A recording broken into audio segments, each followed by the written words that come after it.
Alright, folks. Welcome back, everyone. 皆さん、おかえりなさい。今日は195日目です。It is day 195. We're continuing from yesterday's covering of the topics update. So we're going to go right into it. We don't have any grammar points today for review.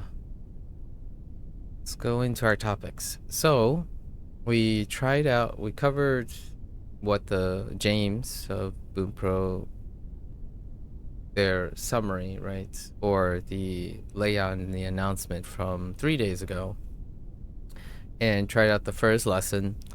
And there is also this very convenient hide learn items. So I imagine then this would, yep. Okay. So what we're going to try to do today is either go through all 10 lessons, or we'll get an idea of how long it is. They seem to range from 2 minutes to 5 minutes. Try to cover all the topics as a breather, basically like a review of sorts prior for the N5 section of grammar. Let's go through here. The next topic. What are you talking about? Bring up and change topics. Interesting. Look on this. So in this topic, we're going to learn about two particles, wa, right, pronounced wa, and mo. Particles are indicators that follow other words in order to show their role in a sentence. Wa is a topic marker. It tells the listener what the overall statement is about. On the other hand, mo allows us to add something to a topic. You can replace wa to add an also or to meaning as well. So wa and mo can be combined with da and des from our previous topic in the pattern of a, wa, bi, des, right? So, 私は先生です, right? 私は先生です。先生です. One. 私は先生です. Yep, okay. And 私も. 私も先生です。 Right. And obviously yesterday's note about whether the subject is added or not, right? However, in this case, sometimes you kind of want to specify in which, because you might be next to someone who is also a teacher, right? Contextual. Let's jump into each grammar point. So we're familiar with the grammar point, so we'll briefly go over this. Wa is a topic marker, and mo is it can mean also to as well, or it can be neither when coupled with a negative phrase, which is down here. Also, hold up. And then mo is part of many other compound structures, right? As well. So mo used to have demo, nimo, so demo, but, nimo, and nai. Actually, nimo and nai. Momo, I don't think we covered these. Yeah. Oh, we did. We do have demo.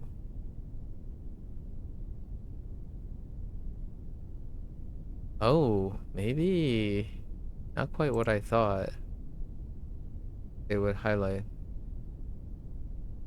This is the demo following something else, like this or this or this or something like that. That's the one that they highlighted there. Demo is considered its own word, right? This is most often translated simply as but, right? So that is the two functions that would be attached to this early N5 grammar point, among other things. Mo has many uses. Wa does get tied into other particles as well, which we haven't covered. I don't think they tease that, do they?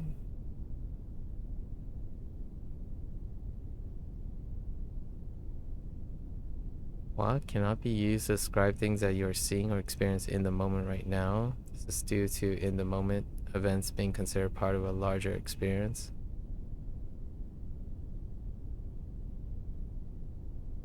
Interesting.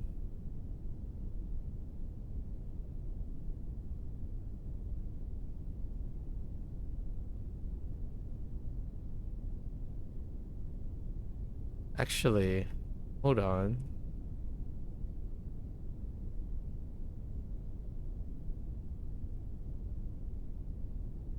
There's a contrast between wa and ga, right?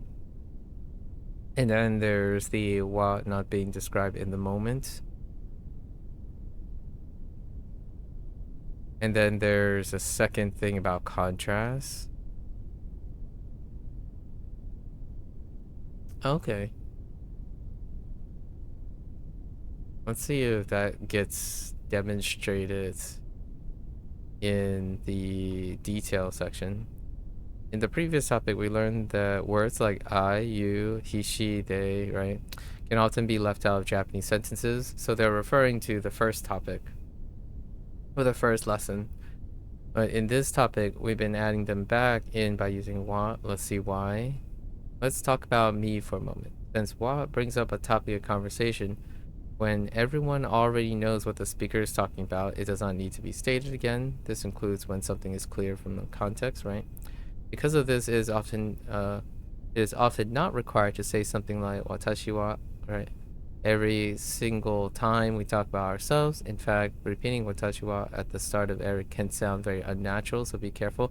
It can I'm not sure this is also the same point where it can sound a little narcissistic or arrogant, so to speak, like because you keep referring to yourself over and over again to remind people that you're still talking about yourself. I don't know if that's a part of this usage too. So,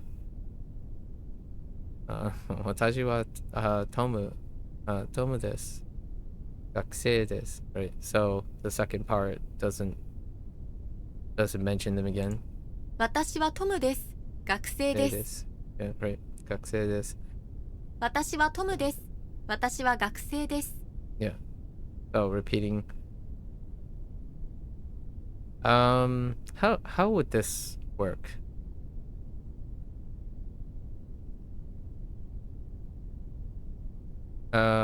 It's probably gonna be like, I am Tom, a student at the school, right? It would be like almost like a comma splice, but not really. It's more, what do you call them? Nominative phrases, adjective phrases, or something like that, where you can just say, I'm Tom, a student at the school.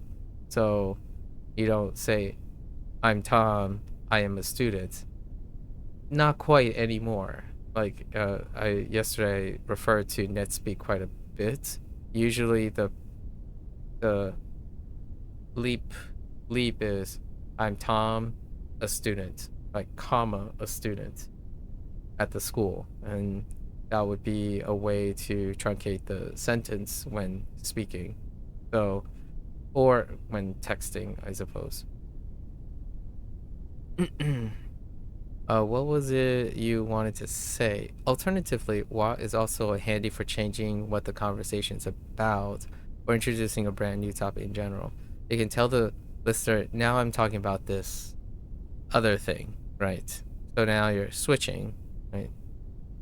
彼は大学生です。私は高校生です。Right.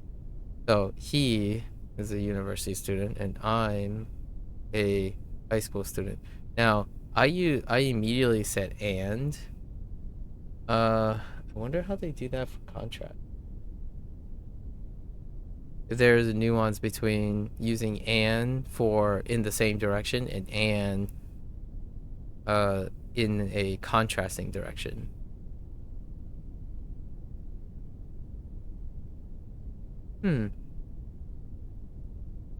So to clarify, there was that note about wa being used as a form of contrast, so that is not the same structure here. カレーは辛いです。 So it's still the same speaker too. So they had the same speaker read these topics. カレーは辛いです. That's okay. And then this is a new general, like, if this is implied that it is, you weren't talking about, the kare before. Well, it can be a little tricky, so there's no need to try and master it all at once. We'll revisit it often and see it being used in plenty of different contexts as we go. Yep. Yep. Introduction galore. So, Miki, 彼女は、no, かわいいです。かわいいです。学校生です。私も、interesting. 私も学校です. So, switching subjects, right? She is cute. Then you remove she, so な彼女は again, high school students, right? Now you're talking about yourself. I am also 私も学校生です. Right? Not 学校. 高校生です. 高校, sorry. Not a student, but a high school student. 高校生です. And then you have to switch back.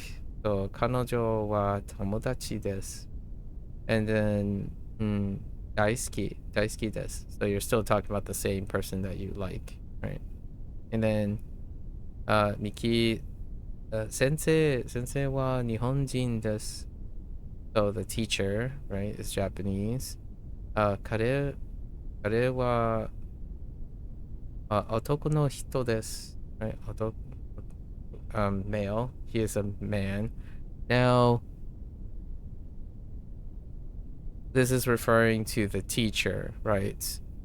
And then they're specifying that he is a man, so you still don't know who you're actually talking about, like the sensei. There could be two, right? And then they go on to say 女の子で no, yeah, 女です. 男 otona. Sorry. 大人です. Adult. And then you drop the subject, right? You drop the subject. So, let me think about the English thing. Teacher, so the teacher is Japanese, right? He's a man, an adult. So you could simply, like, if you wanted to, an equivalent, it would be comma, an adult, right? Or probably use the modifier in front of the verb. So he's an adult male. Then you would flatten this in that way. You could kind of even see this as how that works in English when you have like let's just say, right, if you have an adjective like 面白い です, right? Interesting, as in he is interesting, right? It would still be, you can still throw it in front of the noun and say he is an interesting male. Now you can still do that in Japanese too, obviously. It's interesting to even say in that order in English, I would say. So then, 彼は, oh, that's interesting. 彼は, oh, there's 面白い です. Then 先生も好き.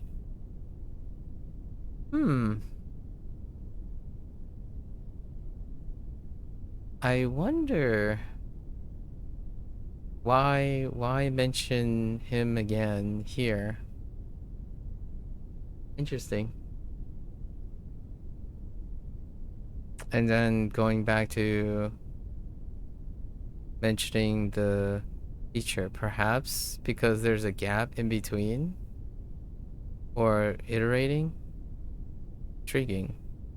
And then Miki, another example would be 彼は大学生.大学生です. And then 留学生です. So same person, they're referring to university students, right? Foreign exchange, foreign students.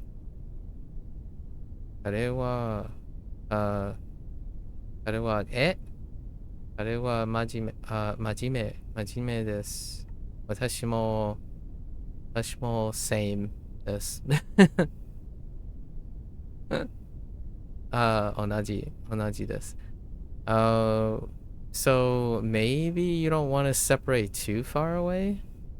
So when you make a statement inferring the subject, it looks like they periodically refer back to the person after making a statement about it with the inference.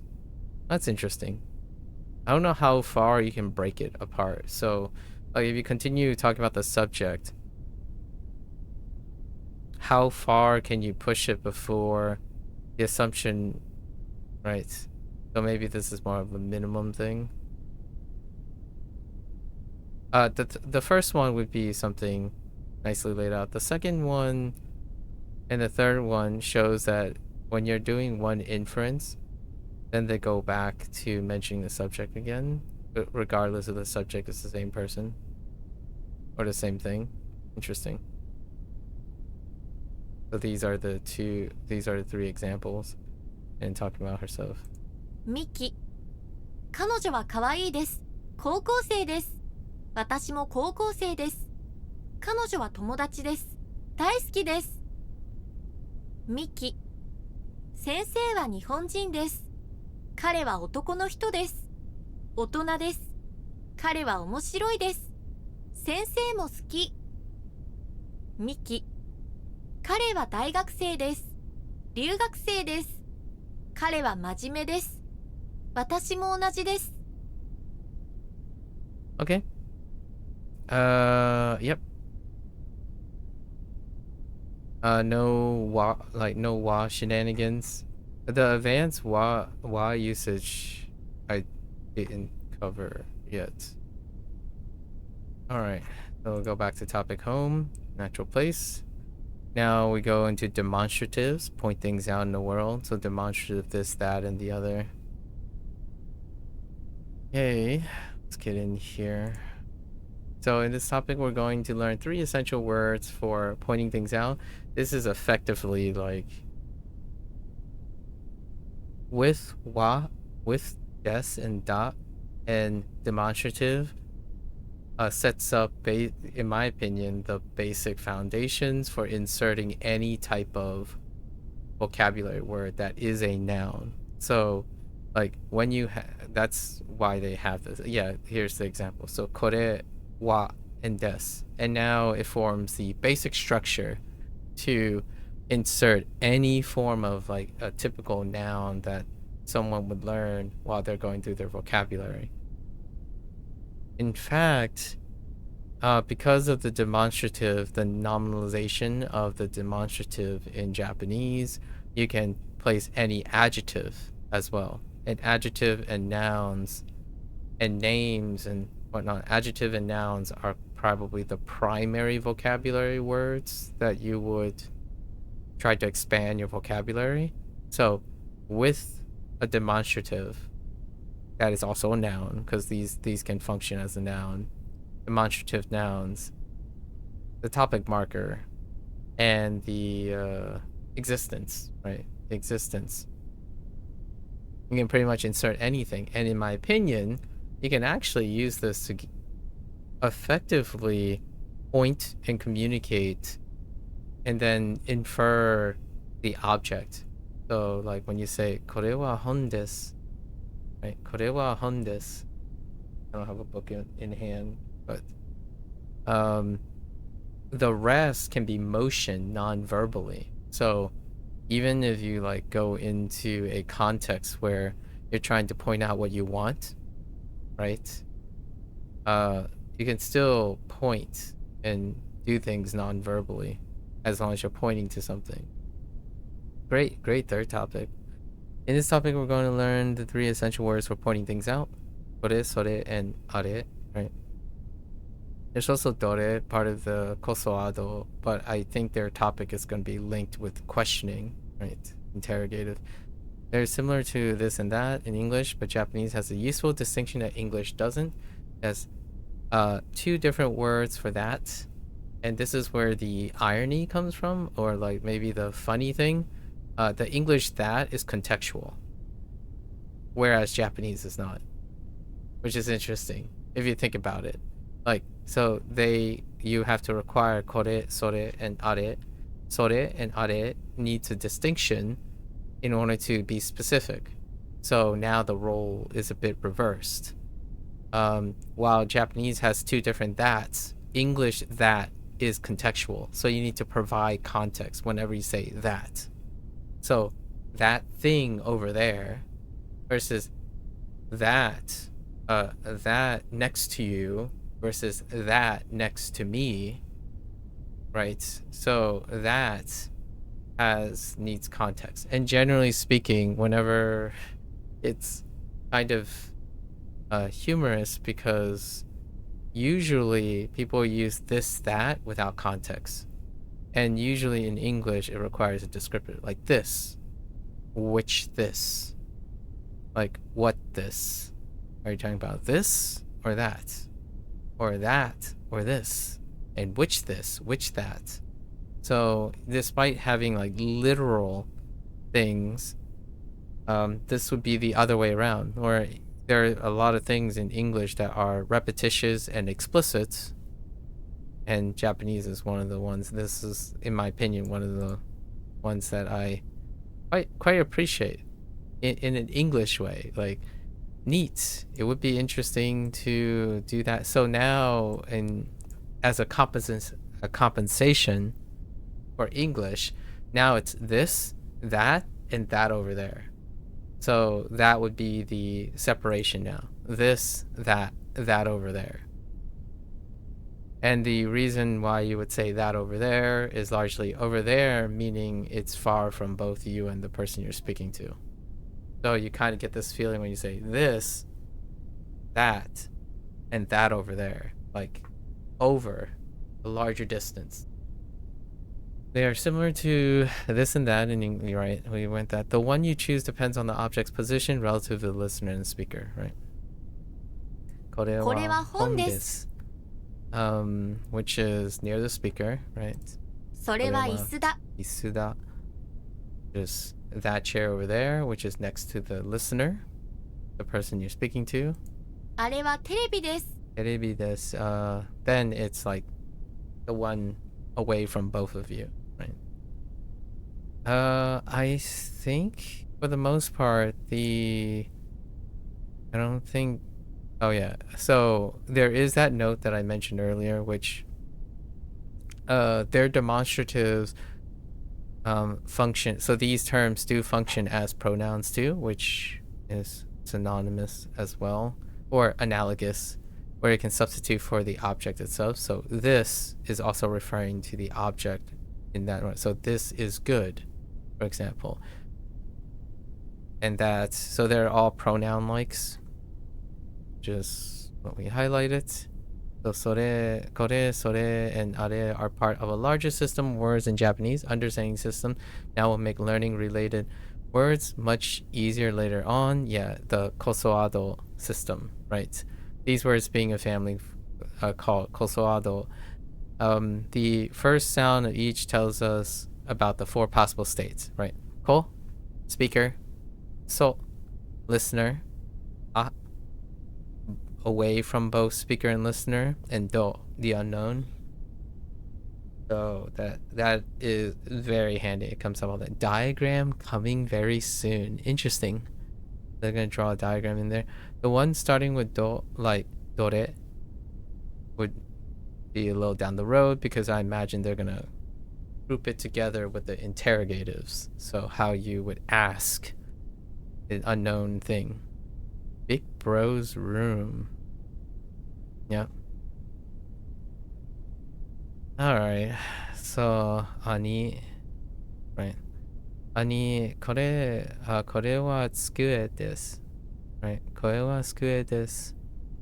それはノートです。Where's the ノート? Okay. There's 机、ノート。so, oh no, so これ, so he's standing here next to the 机, right? 机.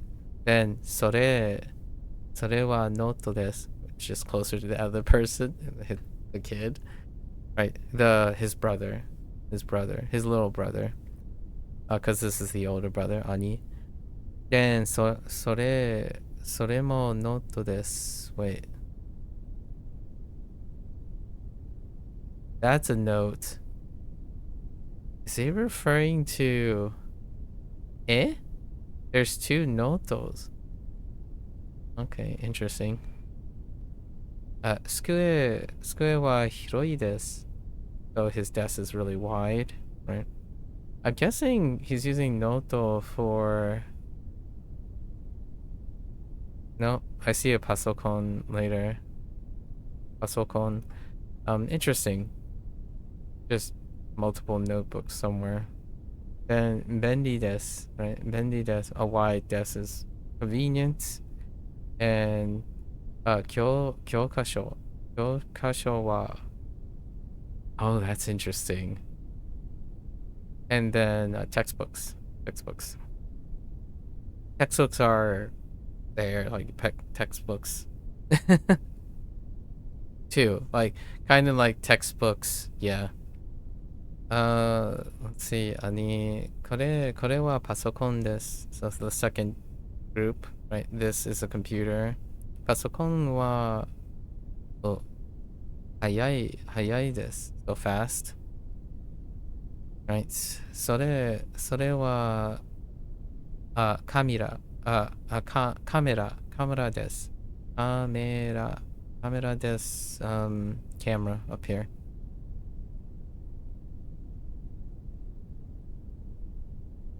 I don't see anything out of the ordinary. And then they're showing that it's kind of two, they're both far away from the TV. So あれはテレビです. And then 古いです. Old. It's a CRT. Topical. And あれは何? I guess. Oh, wait. あれは何?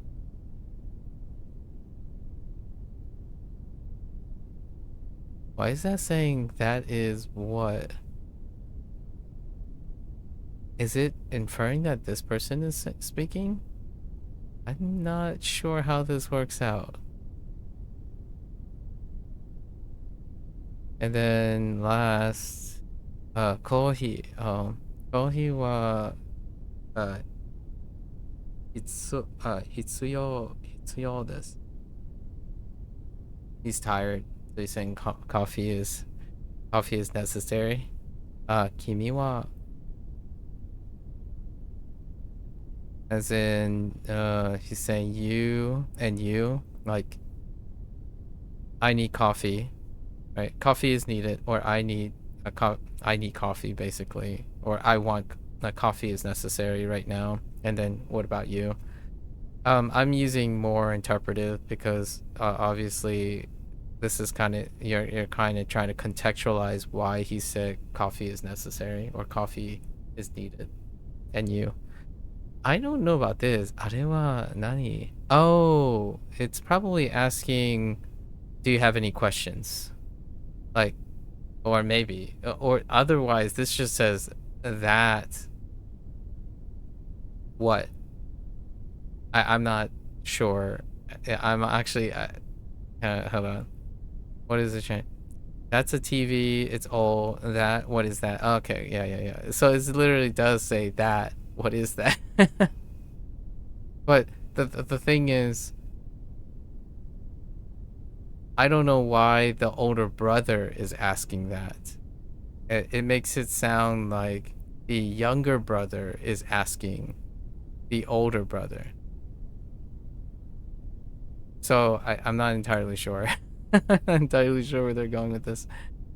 兄、これは机です。それはノートです。それもノートです。机は広いです。便利です。教科書は、兄、これはパソコンです。パソコンは速いです。それはカメラです。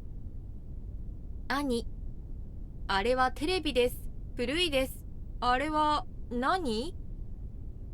兄、コーヒーは必要です。君は？ Okay.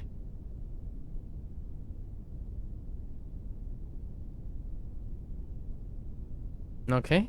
That's okay. Obviously, you have to get used to the rapid fire. Generally speaking, though, if you imagine a response in between, it would sound like a lot of English net conversations. Like, oh, this is a desk. Someone's like, uh-huh, I see that. And that is a notebook. Oh, yes, right, gotcha. And then there's other notebooks. Yep, I see that. Right. So in between, it could be like two people making comments online. It's like, それは机です。Oh, そうです。それはノートです。はい。はい。そうです。Right. それも it usually doesn't go rapid, at least in net speak, right? You would make an observation and someone would acknowledge if it exists. Then the other person may make an observation and the other person acknowledges. That's typically the passive, or like the indicative, and then the triggered response online. So while this might sound like, oh, they're just saying, oh, this is a book, that's a table, that's a flag, that's a seat. Honestly, it's only one response. It's like very minimally one response away from reflecting net speak. Or someone's like, oh, this game is cool. Yes, it's cool. This part is bad. Yes, it's bad. That's kind of, and the reason why I'm bringing this up is I think oftentimes when someone is speaking English and they're learning this for the first time and they don't practice this, in my opinion, they immediately decide this is beyond them, as in, oh, I just sound like a child. Like, this is a desk, this is a notebook. Like, it makes you sound like you're immature or very basic walking around, and it's kind of quote unquote embarrassing or below them. And my first thought is, I don't often see this that much different from how people comment online all the time in English. Like, not necessarily all the time, but frequently. At least it is part of their conversation flow at some point. If not, a large majority of their comments are that way. What they end up substituting is more sophisticated words. Like, for example, oh, this is an awesome scene. It's still saying this is noun. You add an adjective to it, right? You add an adjective to it. The idea is the actual sentence structure does not fundamentally change. It is, this is something, or that is something, right? In fact, in NetSpeak, you don't mention the subject at all. The subject is implied by context in English. So, like, someone would say, awesome. What is awesome?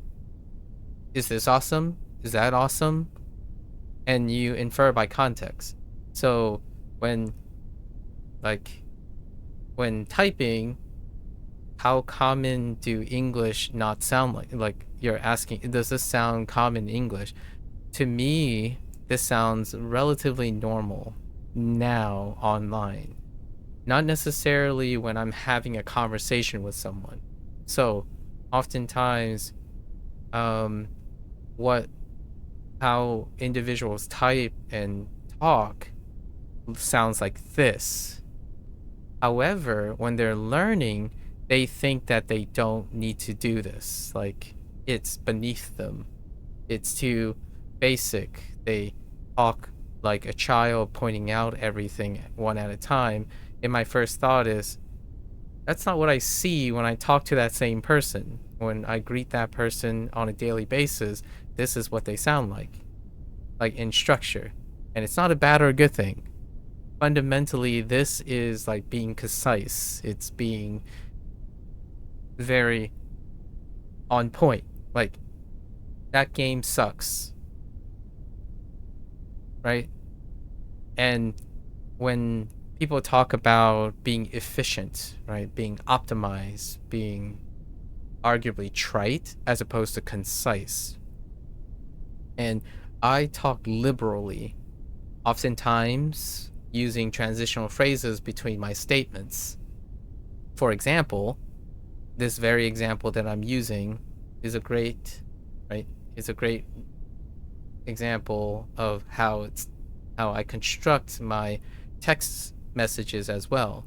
I would end on some sort of conjunction or add modifying adjective phrases or adverbial phrases to my previous statement. So that's how I line break.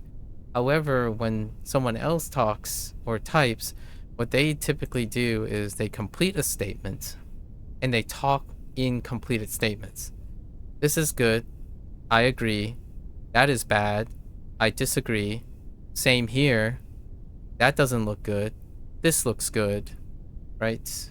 Those are the typical interactions, at least in my opinion. So if you can say that, I would say normalizing something like this is very helpful. It gives you an opportunity to practice Japanese. Like, you know, それは悪いです. It's, which is just bad. That is bad, right?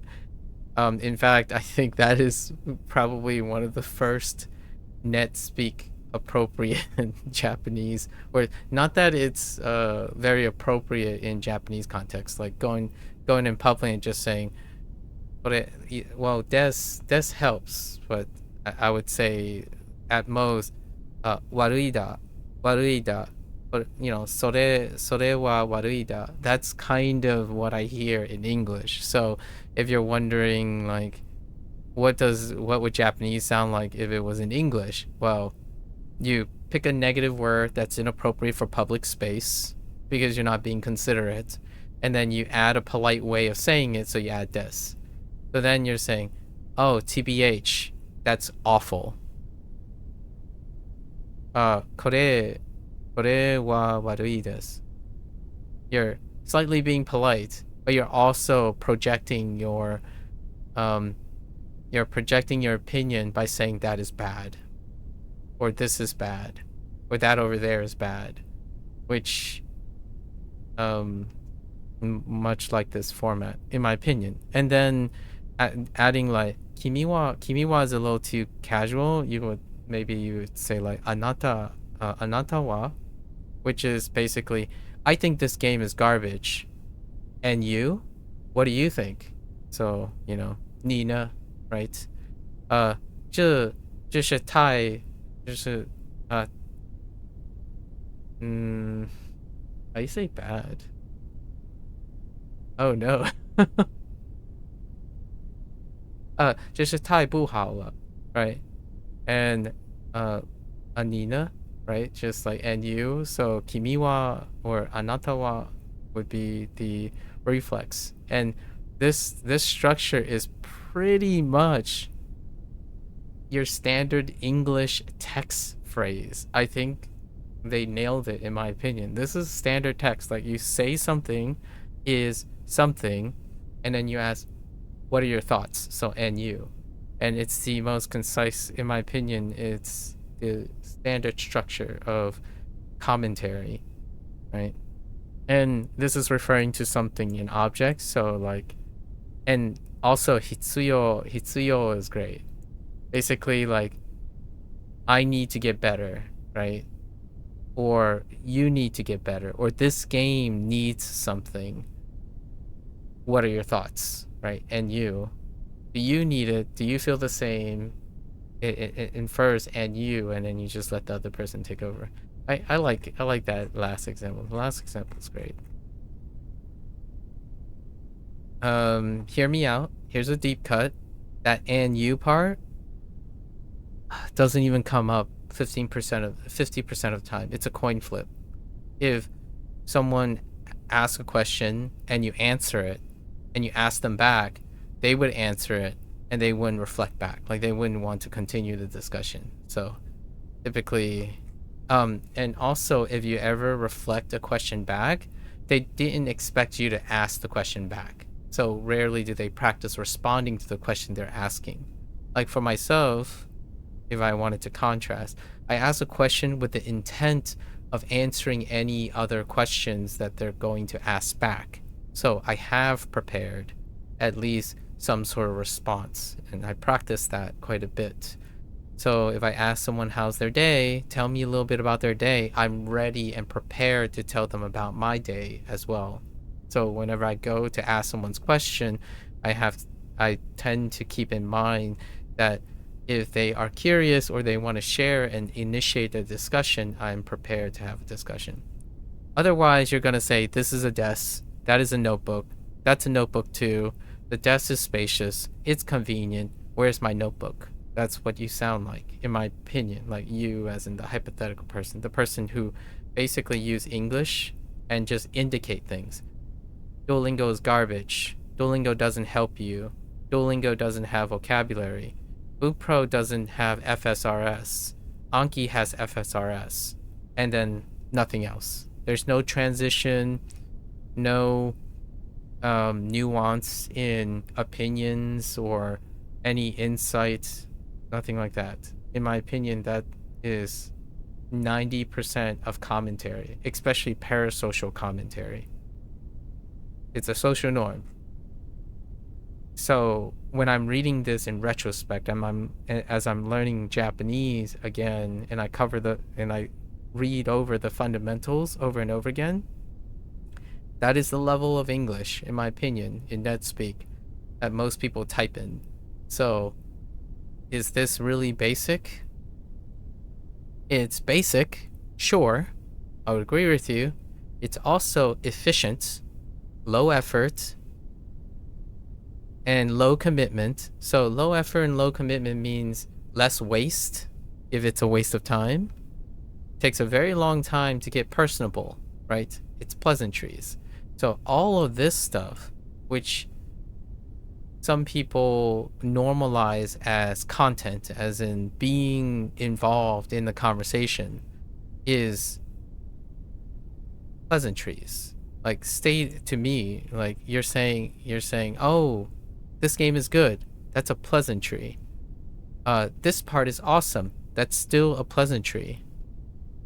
Because that's what this sounds like. And in my opinion, largely without the exchange of conversation in some way, you're still at this level.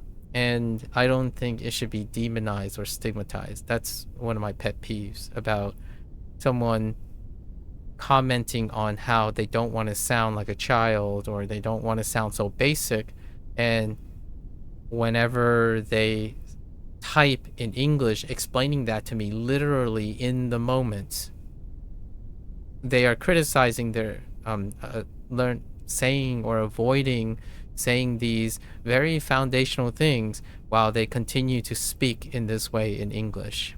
So making the connection would be maybe a sobering or an enlightening task.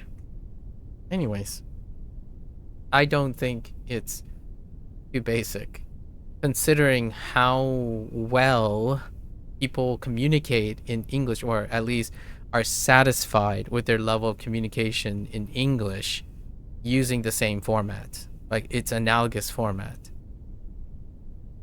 Like, oh yeah, this game is awesome. And I'm like, okay, this game, right? Demonstrative noun, even more so now, this is awesome. So same format. Amazing, useful, read. Welcome to the world of adjectives. Okay, so the next thing is adjectives, which is fantastic because the one thing that was missing in the indicative form was the adjective, right? And dear me, oftentimes it would be I get a little I get particularly impressed when there are adverbs. However, adverbs are a thing of the past nowadays. Usually using a collective adjective is part of net speak. So that is awesome, this is awesome, that is garbage, this is garbage, that is garbage, and then garbage assumes the adverb. So not what type of garbage, like, oh, that is slightly garbage, or that is mildly awesome, or that is incredibly awesome. So there's no like adverbials. There are very few adverbials now being used to provide flavor or nuance of choice. That core weight of the sentence comes from an adjective next to a noun in English. And the adverb, in my opinion, is where expressiveness can particularly come without sounding unnatural or natural, in the sense of you're violating some fundamentals. So like I could say, that is particularly weird in this situation. Or like, that is particularly weird. Not just weird, right? Just is the word that is the most common adverb now. Just. That is just that. That is just stupid. That is just something. So just has become the standard adverb. No particular variation from just. Like, I find that mildly mild, maybe like intrinsically mildly amusing or something like that. Anyways, let's get into describe things and give more detail, right? I don't remember what Duolingo's order was. I'm pretty sure it was quite similar, although it was built around a themed vocabulary, which is food, was the first topic. In this topic, we're going to learn how to describe things and show ownership and attributes with the particle no, right? Ownership or attributes.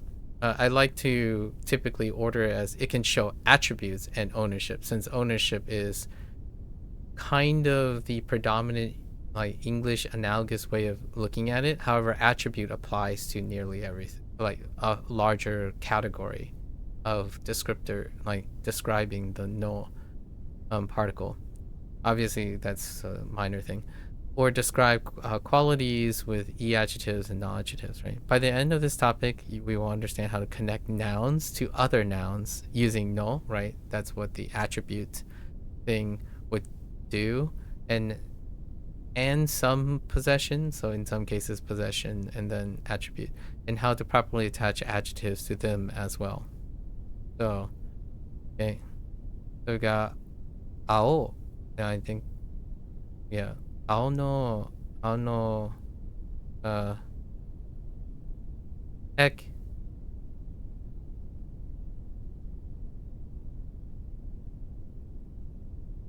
All I have is keitai. Oh no, toke. 青の時計 Okay. All I could think about is keitai. Ao no toke. Okay. 高いカバン Akai kaban, using an e adjective. And this is a double meaning. Takai means anything of higher standards, so higher characterization. So it can mean expensive, of higher status, of higher quality, of higher height. So takai kaban. And then, yeah, 綺麗な絵 Right. Kirei is one of your first no adjectives. So no, I think they do the possession, right? Indicate possession first. And then, which no really shows a relationship between things. So possession is a relationship between A and B. No is often used in the same way as ga to highlight the subject of a statement. Right. No is usually used after nouns, but also can be used with other types of words, especially when it's transforming. Yeah, so we're talking about the nominalization, which is a different grammar point. But no is a nominalizing thing as well. The tougher part of no, I suppose. The adjectives, non-adjectives, it's indicated by the ending in E, but not all endings in E are E adjectives. Some of them can be non-adjectives. However, it's a little bit questionable because, like, for example, kirei, when written in hiragana, which it's typically written in hiragana, it ends with the E, but kirei is actually a non-adjective because this is kirei. Kirei is a non-adjective because it doesn't end with E. It is a kanji word, so something of Chinese origin that is written typically in kana. So when you see a kana only thing or a lot of kana related endings and whatnot, it is not automatically assumed that is an E adjective. Personally, I think it's interesting how very common words like kire has become kana dominant, despite it would remove the confusion that it is a non-adjective. Non-adjectives require. So like takai, the E is outside of the kanji. So whenever you have a kanji, is that true? Yeah. Whenever you have a hybrid, so a kanji character next to in ending, kana ending, then I think they're all E adjectives. I can't think of an example off the top of my head, an exception. So when you see a kana with a hiragana ending that is an E, then it's an E adjective. However, whenever you see a kana only, when they're like a kana dominant, it's usually because it's a very common word and they decided to represent it with mimetics, right? Like, or phonetics, or however you want to call it, as in kire. The thing is, I recognize this as kire because of Chinese, and therefore you can remember that it's a non-adjective. Not that people are going to write it this way, largely because I would probably accept that writing this is kind of a pain in the butt. Like this, especially re is I meant, like, for some will be a very complicated kanji to write. So perhaps that's it. In terms of reading, I would argue the opposites. Something that is incredibly ornate is memorable at a glance. So when you're looking at kire, it's, if you, like, someone could say, oh, well, it's harder to read too. It's usually when someone is making a distinction, the most common distinction that they make, when something is very ornate, it is far more identifiable. Whether you can output it, that's a different story, like, being able to write this. However, if you're comparing kire, the top kire, like this. Sorry, I'm writing with a mouse. If you're comparing the recognizability of this versus this, at a glance, this would win by a long shot, by habit formation. So what I mean is, online, the practice habit, you can still get better at doing this instead of this. However, the habit that is set online on internet is that if something is very distinctively unique and detailed, it's a lot more recognizable. So despite not knowing what this reads like, kire, like, for example, if you look at this and like, oh, you have no idea what it sounds like, you know what it means a lot of times when you attach a higher meaning to this, right? So this can be like, oh, it's pretty. I don't remember what it sounds like. And then this may appear easier because if you want to go and read it, this is mimetic. So, kire, you can always read kire. Now, when you hear it, some might argue, well, when you hear it, do you know what it means? You can have a ki next to a re many, many times over, like in various sentences and stuff. So if you hear kire, you could default to beautiful. However, in the long run, it can screw you up. So like, because you're gonna, oh, they said something about beautiful, but it's another, it's a sentence that happens to have ki next to re, right? So it's a trade-off. These are the funny little trade-offs that they have. I mean, I personally wouldn't mind seeing kire represented as this, but I don't actually see that very often. It's interesting. That's where the whole na adjective, like where we're talking about na adjectives and e adjectives, I was kind of highlighting that point. Na adjectives are where the kanji does not have an ending. Like if you want a visible indicator, it is a adjective of Chinese origin, so that means they use the kanji. Kanji is hanzi, right? Hanzi and kanji, same term. If it's only this, then it's a na adjective. If you see a hirakana, at least this is what I tell myself anyway. When you see a hirakana, you don't know for sure. You're not sure. If it ends with an e and it's all in kana, you're not. It's not clear. And then if there is both of them, and it ends with an e, it's usually in the adjective. I don't know if they talk about that. Fun fact: as a learner, it can be very difficult. Yeah, they talk about it in their grammar section, e adjectives, and then there's the caution, right? Oh, and there is the whole copula thing. E adjectives can end with a copula. Na adjectives require which one? E adjectives don't require copula a lot of times, or most of the time when speaking in the casual, and then na adjectives require copula regardless if it's casual or not. So like kirei da versus just kirei. Oh, actually, hold up. Kirei actually works.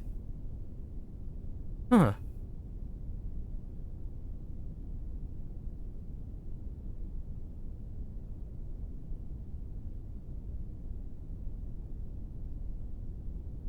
Oh, no, we're fine. You kind of learn the exception if you want. You can learn, like, instead of looking at patterns, through repetition, I suppose, you can default to repetition to know which e ending adjectives are na adjectives.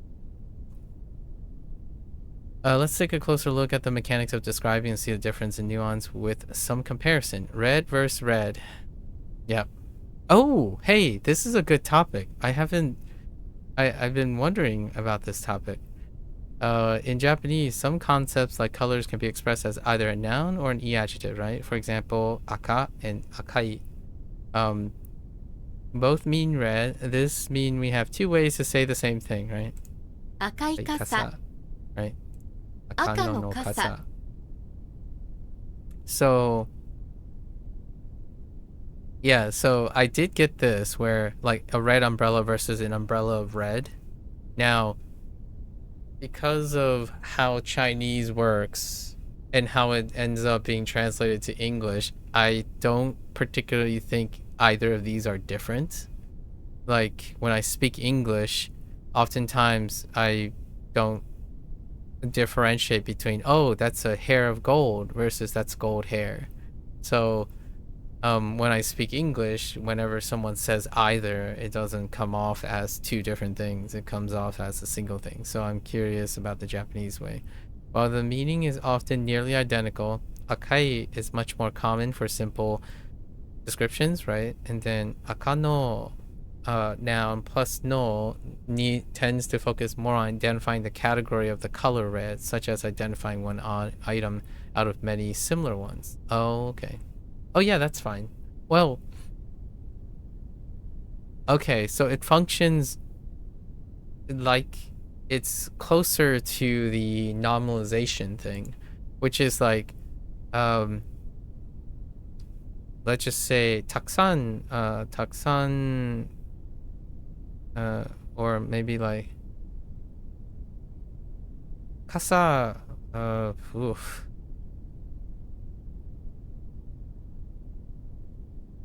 Kasa ga taksan aru, or taksan kasa ga aru, right? There are a lot of umbrellas, and then you're saying ski, or aka no ski, aka no ga ski. Basically, it's like saying the red one. There are a lot of umbrellas. I like the red one. So that kind of red one. You're pointing out a specific category of the color of the item among many items. So it functions in that way too. So that's an interesting way to look at it. And this one, so, interesting. Na? No? Wait, in English? Or is that, oh no. I don't, okay, they're making a pun. As many non-adjectives can also function as nouns. Sometimes a non-adjective can be used before a noun by using no. Yep. A perfect example of this is the word tokubetsu, meaning special, tokubetsu. Tokubetsu can change nuance depending if you use no or not. Tokubetsu na tends to feel like a subjective description, like an adjective. Yeah. While tokubetsu no tends to feel like an objective categorization, like a noun. Okay, so similar to this, actually, in a way. これはお父さんの特別のビールです。これはお父さんの特別のビールです。ビールです。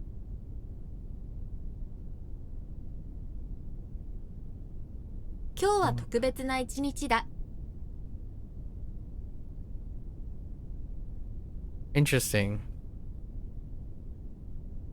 The day is simply described as special, right? It's a special day, and then it's a category of special. Okay. All right. I got it. At this stage, it is not important to remember the specifics of these examples. Rather, it is important to be aware that although we try to make clean categories like e-adjectives, non-adjectives, and nouns which use no, sometimes Japanese words can be a little more flexible. Yeah, that's where most definitely. I'm trying to think of a analogous English thing, right?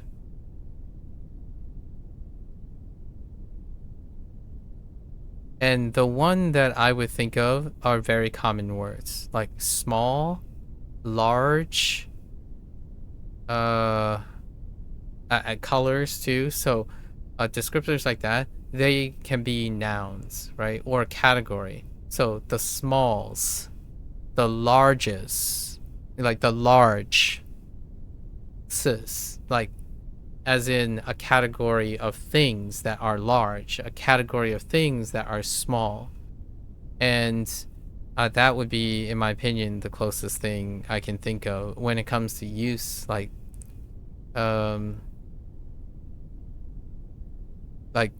something that is goated versus something that is the goat. really bad Gen Z. Sorry, excuse me. I was trying to think of a Gen Z term, like, right, the goated game versus the goat, right, or the goated one. It is a category of goated things versus the goated, like an adjective functioning as an adjective. And I think in when it comes to like the difference between non-adjectives and e-adjectives, I think there is a funny thing about English where the noun becomes an adjective. That is the non-adjective function. The noun becomes an adjective. So like a goat, right? Game of the year or something. That's a noun. Like that's a noun. However, when you add id, the goated, so like the goated game, that noun got converted into an adjective. So that's why I chose goated. Like if we're gonna compare, like you could say it's great or best, right? The best game, that would be what you would kind of see as a functionally normal adjective. So like an e adjective, where the best game, you don't say the bested game, or like you don't need a modifier that turns the best, even though it's a noun. Best is not a great word too. Man, I think I'm going to stick to my goated thing, because there are times where there are two classes of adjectives. There is an adjective that is typically used as an adjective, like very, a lot, or frequent. And then there are nouns that got converted into an adjective. That happens a lot in Gen Z speak. And I think that's how I would reflect on why not how non-adjectives function, because non-adjectives are often nouns, and they are indicated by how they are modified differently from e-adjectives. And that's what I think about whenever I think about non-adjectives and e-adjectives. In English, there is an analogous form where, or like somewhat of an analogous form, where there are different classes of adjectives and they functionally came from different origins, especially from the noun origin. All right, let's look at this. Not that bag. Okay, so we got some bags here. So ani, so the big bro, カバンは必要です。それは赤いです。赤い、難しい。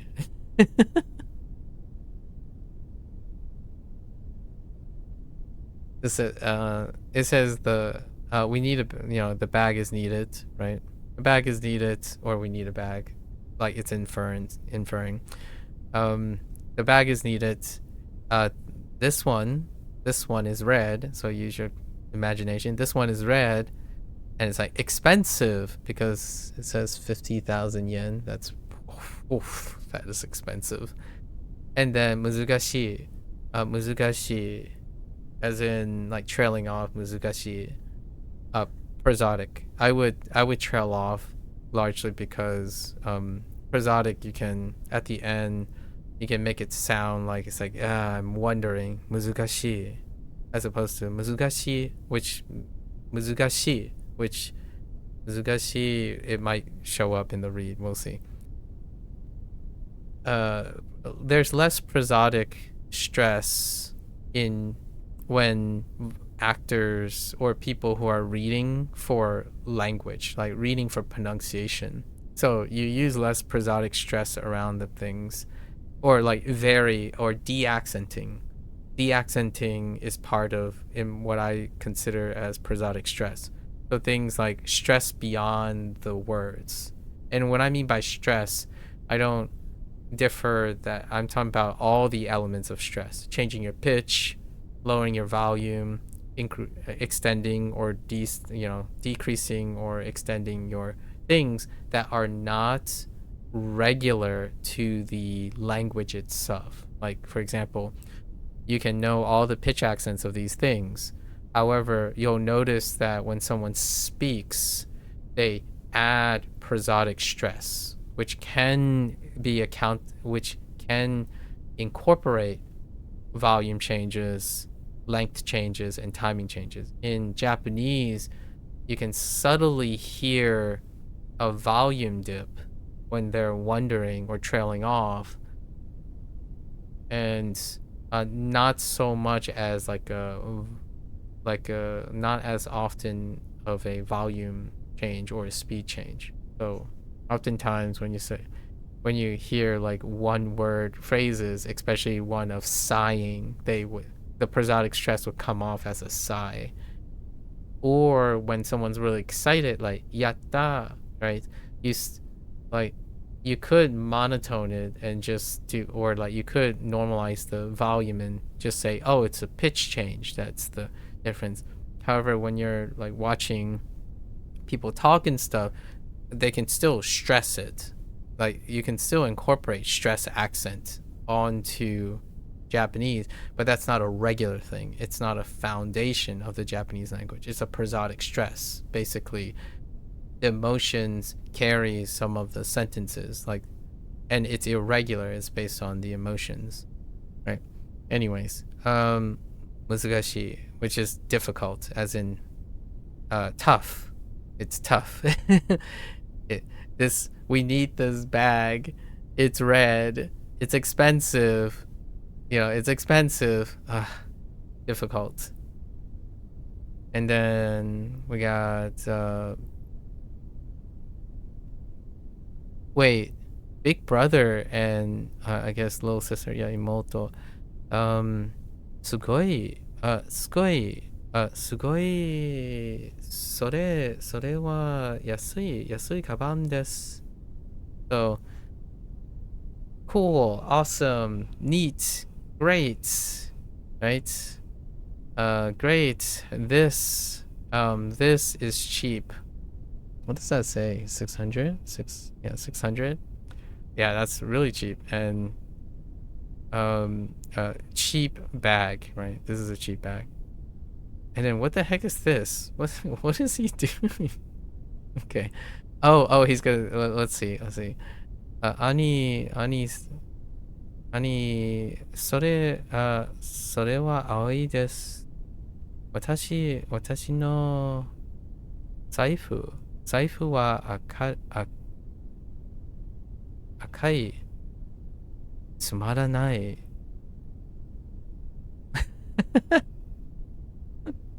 So that which wallet is he looking at? A wallet? Is that supposed to be a wallet or is that a phone? So I'm gonna guess he's looking at a wallet, right? Because Saifu, he's looking at a wallet. Like this is oh no, that is blue. What? それは何?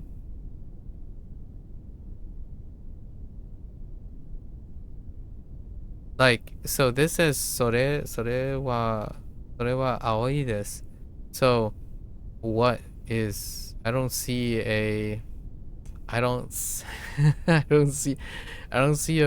anything that's blue that's next to her, because he's talking to her, right?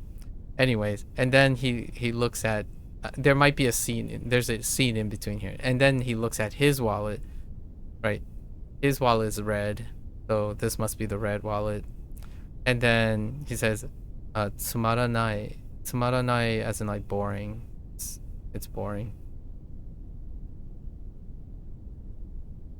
And now Imoto is just, yeah, look, scavenge, clink clink clink. And then Imoto, それも赤いです。赤いです。それは Oh, wait. Is he buying a bag? Oh, I thought Imoto, I thought the little sister was buying a bag. Okay, so he's buying a bag. And he's buying a matching, he's buying a matching bag for his wallet, I suppose. これだ。これだ。As in, like, yes, this is it. I know it doesn't say literally this is it, but it would be exaltation. これだ. Like this. It's it. And then, 簡単ね. 簡単なカバンです。カバンです。ありがとう. Okay, so it's like this. Yeah, this is it. Simple bag. This. Simple bag. Thanks. Right? 簡単 is simple. So, or, yes. In this case, like plain simple. 兄、カバンは必要です。これは赤いです。高い。難しい。Yeah. I would even trail off a little bit more for me personally, because I think he's more like struggling with it, but the reader decided to interpret it as, oh, it's just a bit more frustrating. Like, 難しい。妹、すごい。これは安いカバンです。兄、それは青いです。私の財布は赤い。つまらない。つまらない。妹。Yeah, exactly. Okay. 妹。これも赤いです。これは？兄。これだ。これだ。簡単なカバンです。ありがとう。Yeah. Yeah, this これは? So, this is the good example of what I mean by once you have demonstratives, right? When you have これ、それ、これ、それ、あれ, and then you learn は, and then you have either da or des. You might not even need that. And you go around and you need to ask something. You can use nonverbal communication and then infuse it with context to ask, to inquire about things. So, like going to a restaurant, looking at a menu, and you know, they would ask for your order, and you're like, これは? As opposed to like, I don't know, nani wa, right? Like, これは何ですか? Just これは? Or 勧めは? Right? Like, what do you recommend, so to speak? So, very, very useful. I think they nailed the first topic. The first couple topics. Oh, and I also like the person that they have reading, because they're interpreting, they're giving me examples of how they're interpreting the scene, which is nice, because it gives me examples of how I could have read this. I do like my emoting while speaking. Okay, next one. Oh, we have questioning everything. Turn statements into questions. Oh, this is taking way longer than I thought. I am really thoroughly enjoying myself. So, questioning everything. It's only one, so they didn't combine it with the do point. In this topic, we're going to learn the essentials of how questions work in Japanese and meet the question particle ka, which technically you don't. It's interesting, but you can technically rely on prosodic to make things sound like a question. So upspeak, or there are plenty of terms now that people talk about, either upspeak, uptone, right? Increase in pitch, however you want to say it. When you raise your pitch at the end, at least from English to Japanese, that's one of the natural tendencies. Less so in Chinese, actually. However, usually when you raise your tone, it's universal. So, however, Japanese also has a wonderful particle, a particle that adds to the nuance. In this case, this is where again the role is reversed. I think in English, when people speak, oh no, because that might not be true anymore. So English is contextualized in its prosodic stress when it comes to questions. Yes, there are interrogative words like, what is this? Right? What is this? Which makes it, despite it's not, what is this? Like, so this happens in Japanese too. However, in English, nowadays, at least online when I hear people speak, they use prosodic stress, just an upspeak at the end to ask a question. Now, the problem is there has been a confusion nowadays where some content creators, when they speak, they tend to use upspeak to keep the person's attention. So it is confounded by questioning. So, for example, oh, and the girl went to the store and then she bought some milk and then she decided to pay it at the cash register, right? So upspeak has become far more of a mechanical thing to keep the listener waiting for the next thing. So that is a common uptrend now, where the prosodic stress for questioning is kind of confounded by the question. So now English, in my opinion, is back to using interrogatives to indicate a question. So oftentimes, the uptone is a default. Now, to me, back in the day, right? Back in the day, upspeak is when you're not finished with the idea, which is consistent with netspeak. However, there is a length, there is kind of a flow to adding downtones. Downtones, I guess it's called, you could refer to as like a de-accenting or a conclusion, right? A conclusion. So, like, the girl went to the store, right? The girl went to the store, up. The girl went to the store and bought some bananas. Going down, bought some bananas. Right? And then you start another clause and say, she left the store and got into the car. Right? Then it goes back down. Now, you don't say, like, the girl went to the store, the girl got in the car. So, no questions. There's no interrogative. Like, did the girl go to the store? And you can see that I didn't use an uptone. So, did the girl go to the store? Versus, did the girl go to the store? Or, what did the girl, like, where did the girl go? Right? Versus, where did the girl go? So that's like, it's all a bit of a jumble mess now, at least in my opinion, when it comes to the increase being in two different code swappings.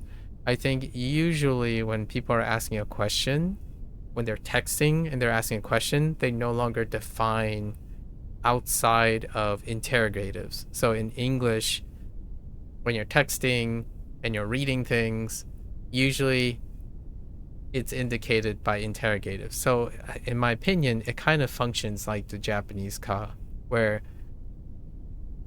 instead of relying on context and trying to guess a subtextual question, you indicate the question, whether it's a question mark or a ka.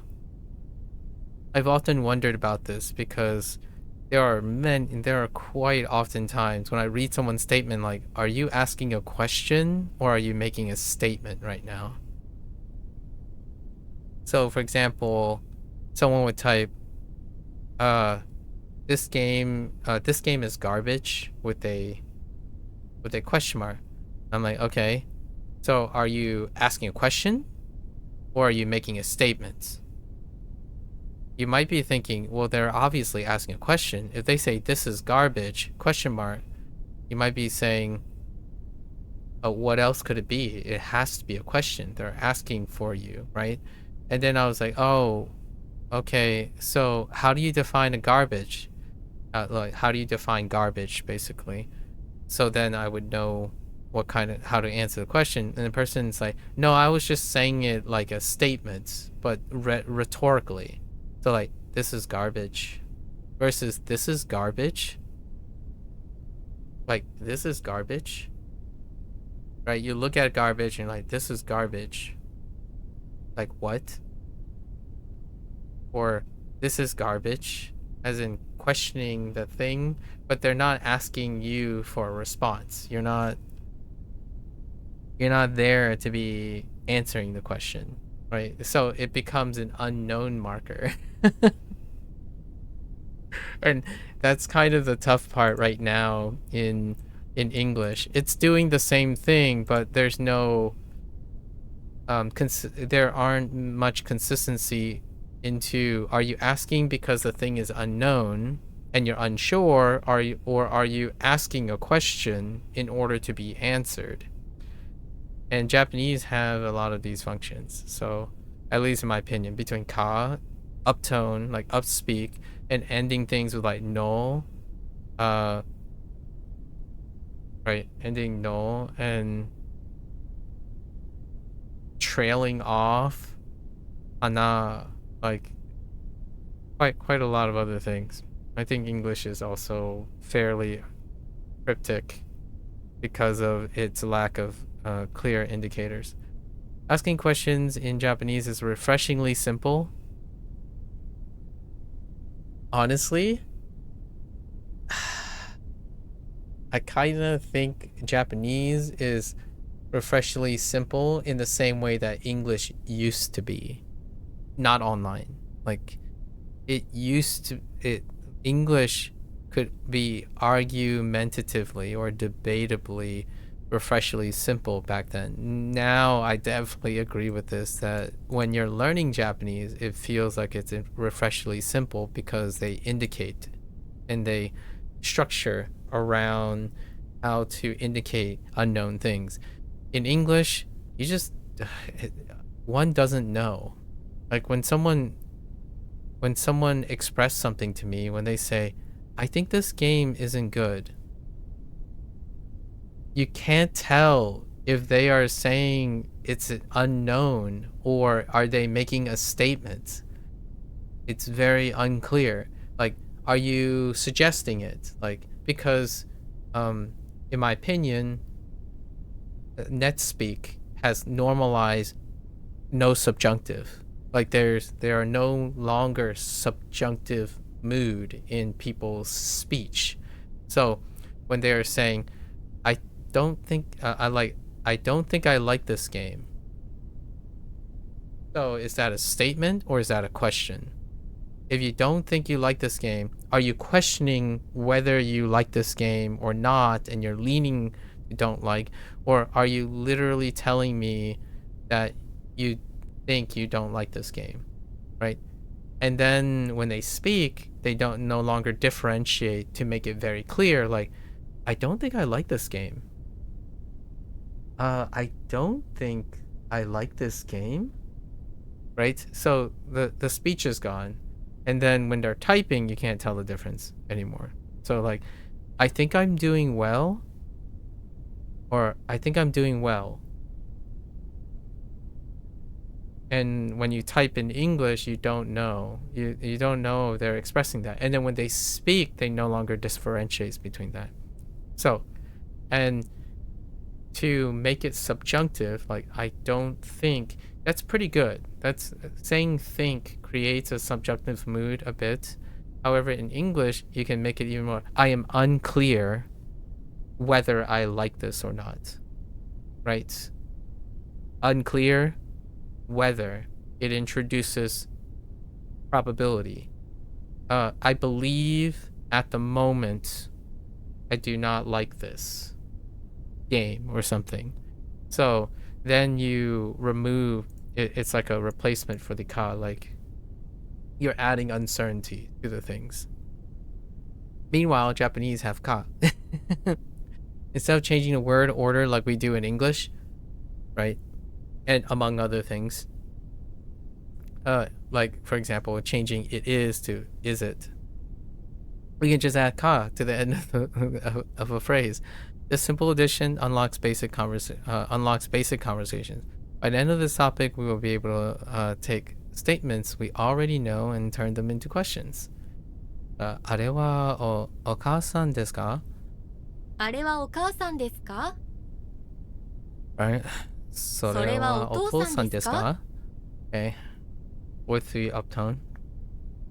And I don't think they have a caution? No, they're okay. They didn't go into how ka is an unknown marker in different ways yet for the N5 thing. So I'm keeping track of time. Now that we know about ka, let's look at how asking questions change between polite and casual sentences. If I may be so bold as to inquire, subjunctive. If I may be so bold as to acquire, right? Have you heard someone say that recently? No, they would say TBH. And then you would, it would be TBH. And then here's the problem with NetSpeak, in my opinion. So TBH has been used, now it's non-functional. So the most common TBH is non-functional now, where basically it's a filler word. Or basically. TBH, basically. TBH, I hate you. Or frankly speaking. Or nothing at all, just TBH. They all constantly say they're TBH. So it used to be, in my opinion, it used to be functional because sometimes you're withholding. And what is withholding? The subjunctive. So, for example, I would like to be politically agreeable at this moment. However, to be honest, I would like to be a lot more direct with you.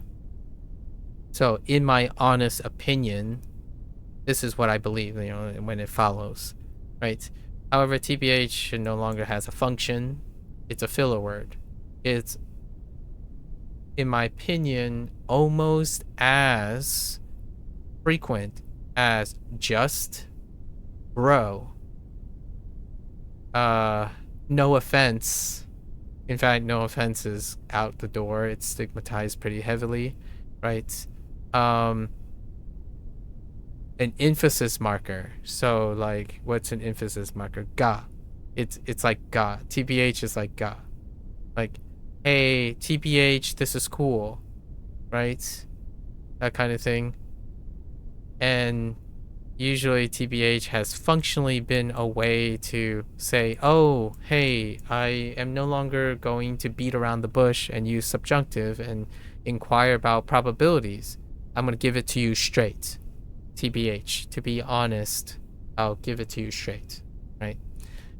Anyways, politeness, it's a transition between politeness and casual. And usually, in my opinion, when it comes to English, it's very difficult to know if people are being polite or casual anymore, because this is a one-way problem. The individuals who are speaking to each other, they know what they can understand someone trying to be polite by using the subjunctive. However, they themselves do not often use the subjunctive in order to express it to someone else, because they hear the subjunctive when someone is trying to be polite. However, they don't practice using the subjunctive when they're speaking. So it often comes off as overtly casual. In other words, the standard comparison between Japanese's default and English's default. Usually, English is characterized as being more expressive, opinionated, and quite direct by default. And for myself, personally, this is my personal take, not a reflective of the norm, I typically use the subjunctive first, not the indicative in English. So when someone shares an opinion with me, I say, that is intriguing. May I ask you some follow-up questions about what you may mean about this? Like, what are your qualifications of saying that this game is garbage, right? If I may be so bold as to inquire, right? So for me, English is normally polite to strangers still.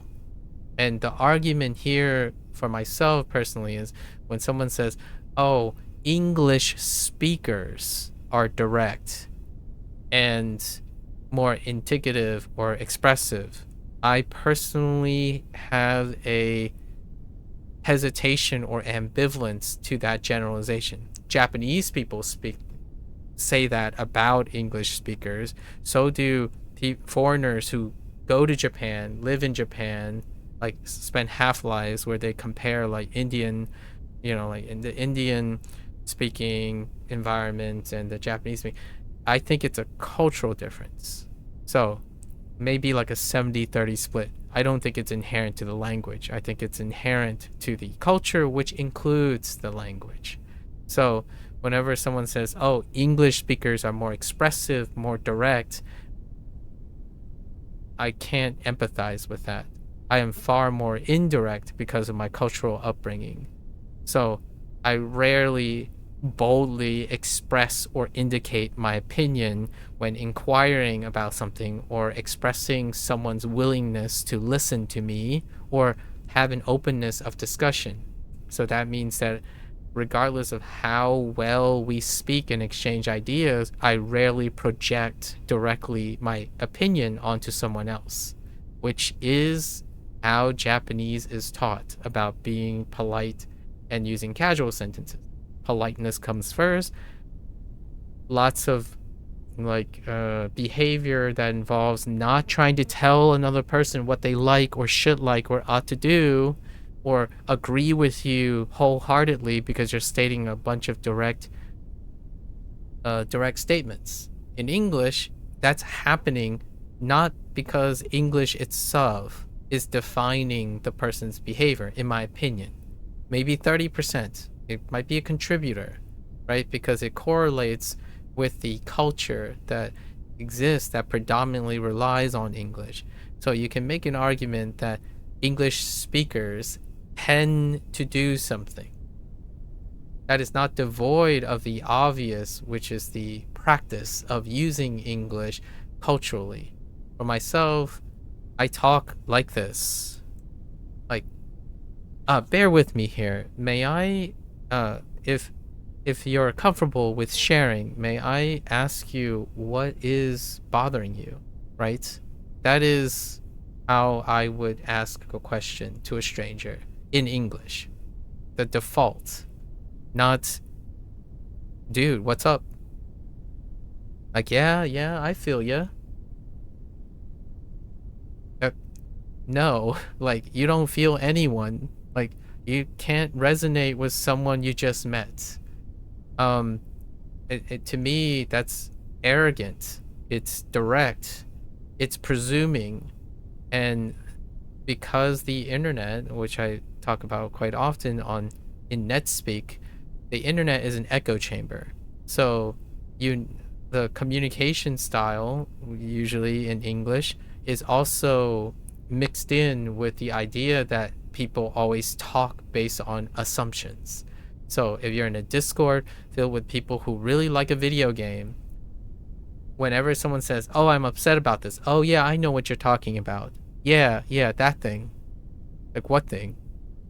May I ask, you might want to excuse me. However, I'm not entirely certain what you're talking about by that. Would you mind clarifying what that is so I can be on the same page? Or I may be able to get on the same page. Subjunctive, polite speech in English. That is, to me, extinct. more or less extinct for the time being, temporarily. I guess extinction would imply that it is permanent. Perhaps it's a rare occurrence. It's an endangered practice, using English to sound. It's stigmatized because if you're beating around the bush with uncertainties, it comes off as unnaturally dodgy, so to speak. So, like suspicious or ulterior motive. That's kind of the stigma in what I believe is culturally influenced, far more than linguistically influenced.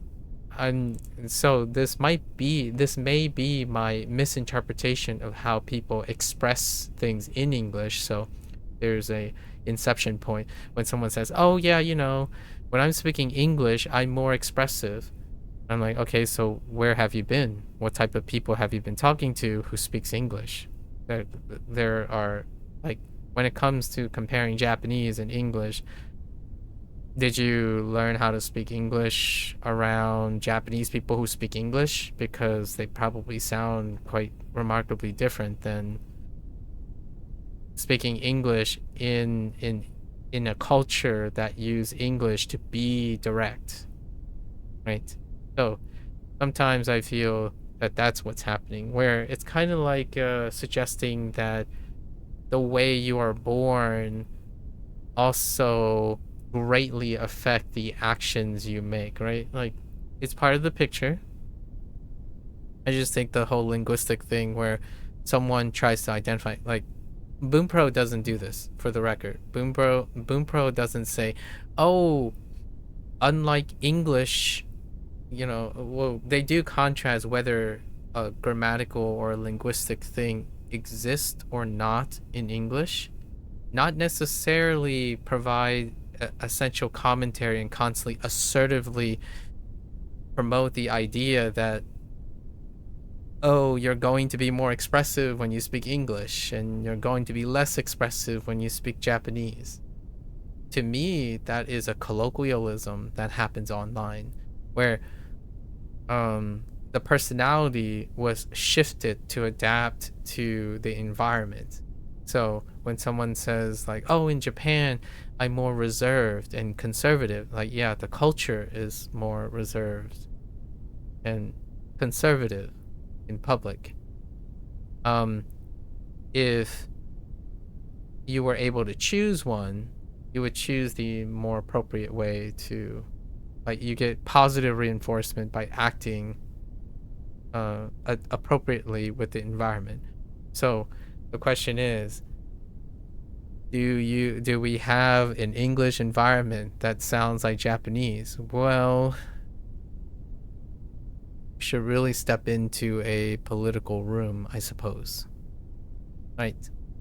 Even using the word I suppose at the end is like, for those who are learning Japanese and then translating them in your head, whenever you hear I suppose, you're probably going to be like, oh yeah, exactly, isn't it? Right? So in English, I picked up those tendencies even prior to learning Japanese. Like, isn't it? Yeah, of course. Isn't it? Like, ne, right? Like, this is a cup, isn't it? That's a pretty good idea, I suppose. Which are the English equivalents, or like the English analogous thing. Now I think Gen Z would say something like, if it's okay. Whenever, like, a indicator for ka, if it's okay. Or, if you can, do you think this is? Or something at the end, which it makes it unsure. So it's a longer phrase, like, I think this is the right answer. Like, I want to do this if it's okay. Right? I think that's okay. That's an interesting development. There are quite a lot of people that keep asking, is this okay, near the end, for the replacement for isn't it, I suppose, I think, I consider, which are grammar points, all in and for anyways. Now that we know about ka, let's look at how asking questions change between polite and casual, right? If I may be so bold as to inquire. As we just learned in polite speech, sentence ending in des simply add ka, right? You may be surprised to see that Japanese questions often don't use a question mark. That would be a surprise if you're exclusively using a question mark, because ka marks the sentence as a question grammatically. A simple Japanese period is often used instead. And in English, often people don't use periods or commas anymore, or periods or question marks at the end. It is often inferred by the presence of an interrogative word. And if it doesn't have an interrogative, you don't know if they're asking a question or making a statement. It's a really tough situation. I'm not even entirely sure how you would explain that to someone who's learning English. Like, if you're online reading stuff, you don't know. It's so difficult, or at least it's ambiguous whether you know if you're reading specifically for the words, right? There is not a clear indicator. It's context based. So whether someone's asking a question or not, it's context based.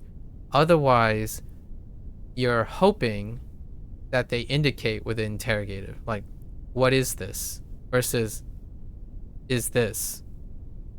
Or is this it? And it wouldn't have an end, oftentimes it wouldn't have a question mark at the end. Is this it? So you would have to know, right? Although maybe ChatGPT, for example, there is an alternative narrative to all the things I'm saying now.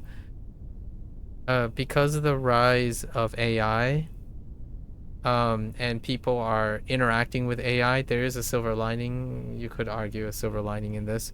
Because of the interaction with increased AI use, many individuals who are using and interacting with AI, like ChatGPT and stuff, their word choices and their punctuations and sentence structure are reflecting a bit of AI. So, even vocabulary and diction is starting to shift towards whatever AI is most popular. So whereas me and Procos talked about or had some fun about this, where certain word choices like delve, statistically, objectively,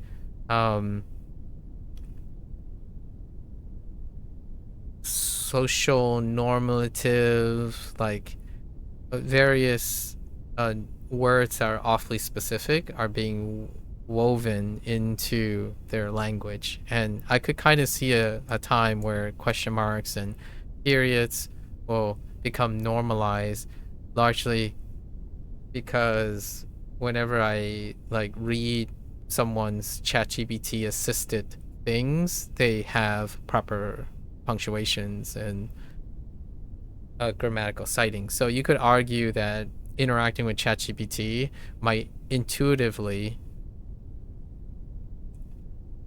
make someone type like ChatGPT, I suppose.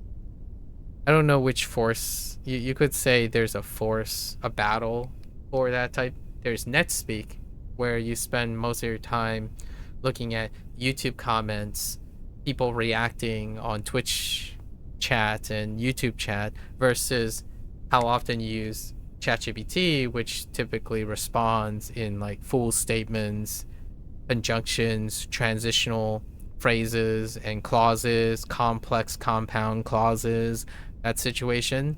And that could lead to repetitious exposure that creates a particular form of writing, right?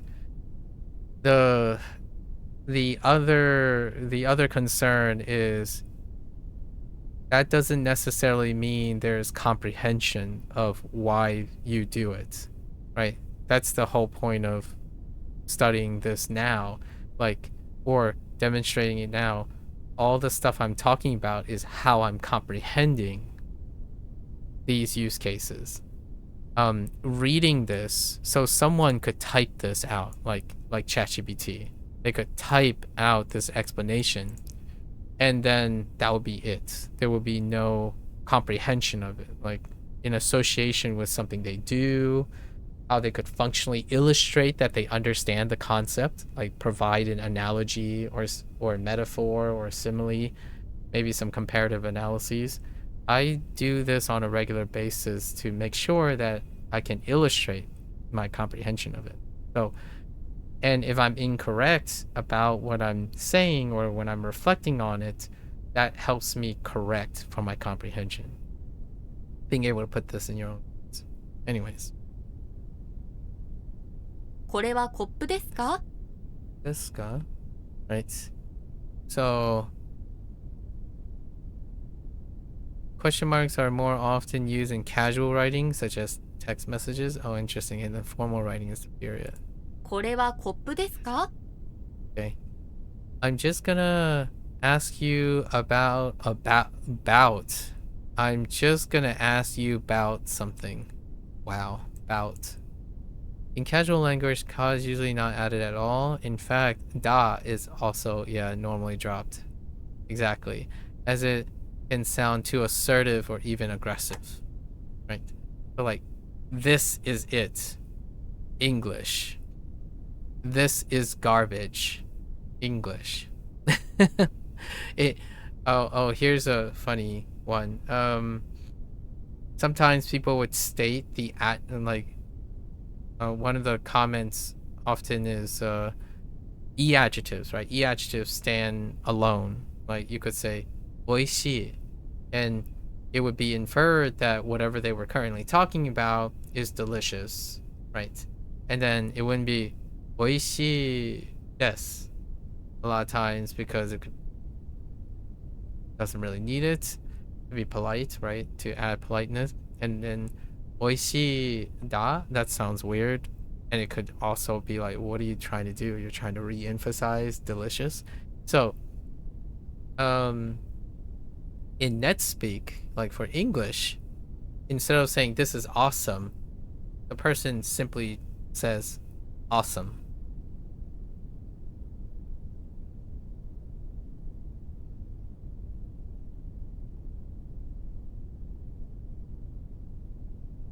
And I don't know how much that's going to catch up.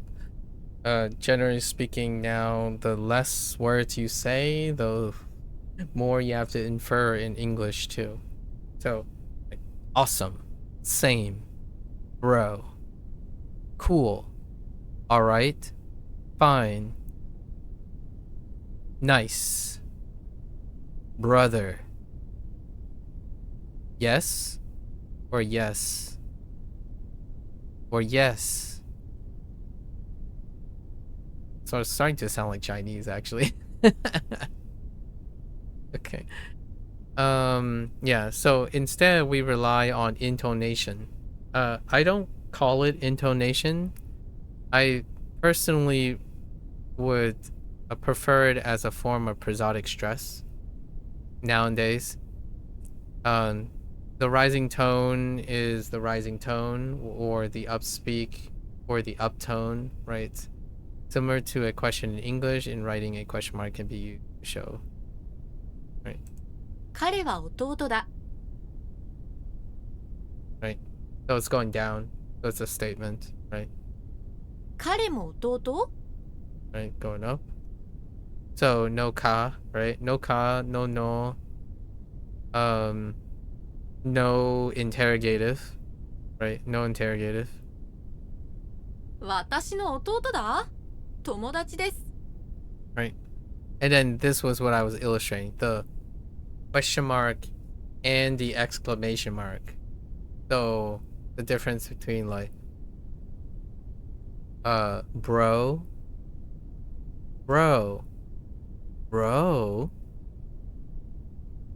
right? There's many like different stress things that you can do even though you're flexing the word, right? The word itself. So da is dropped to soften the tone when asking a question, right? Because da is closer to a statement a lot of times. And then when you add a more assertive feeling to the question, right, you can kind of emphasize it with the da, but also so combine these two. 私の弟だ。友達です。 Right. So da itself is creating the assertive, and then adding an uptone to it creates the assertive question. Like the aggressive assertive question. In English, there isn't one. Like you can't tell. You have to contextualize it. Like there isn't a word, or possibly. They line up with other things like considered, I think, is said, hearsay. So this is awesome, in my opinion. It is a thing, it's a regular thing. Oh, they're coffers. All right, so family photo. Let's look at this. Ooh, two different ones. So, 女の子 and the girl. Which girl? I'm guessing it's this one. これは家族ですか? 家族ですか? これはお母さん? Heck.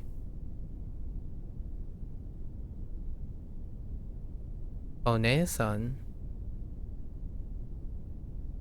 So, wait. So, first they use the ka to illustrate, right? Kore, and then we have the kore wa, and kazoku. Kazoku is family. Kazoku desu ka?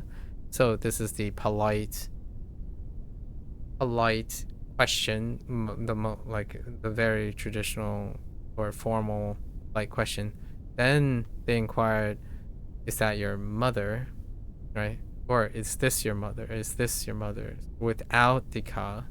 And then again, even shorter, which incorporates like they're still talking about the image, right? So you can even drop further down. That's kind of adding on to the previous topics, which is great. Where they show that you can drop the desu ka.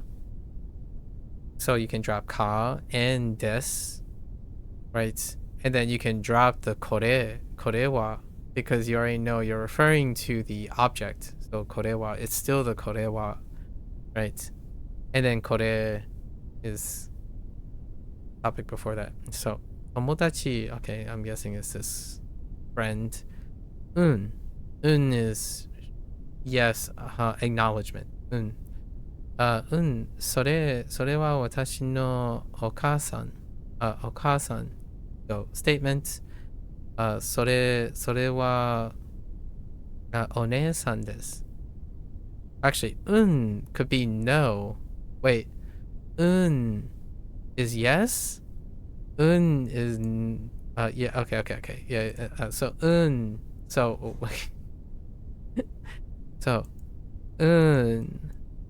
is, I think it's no. Is yes.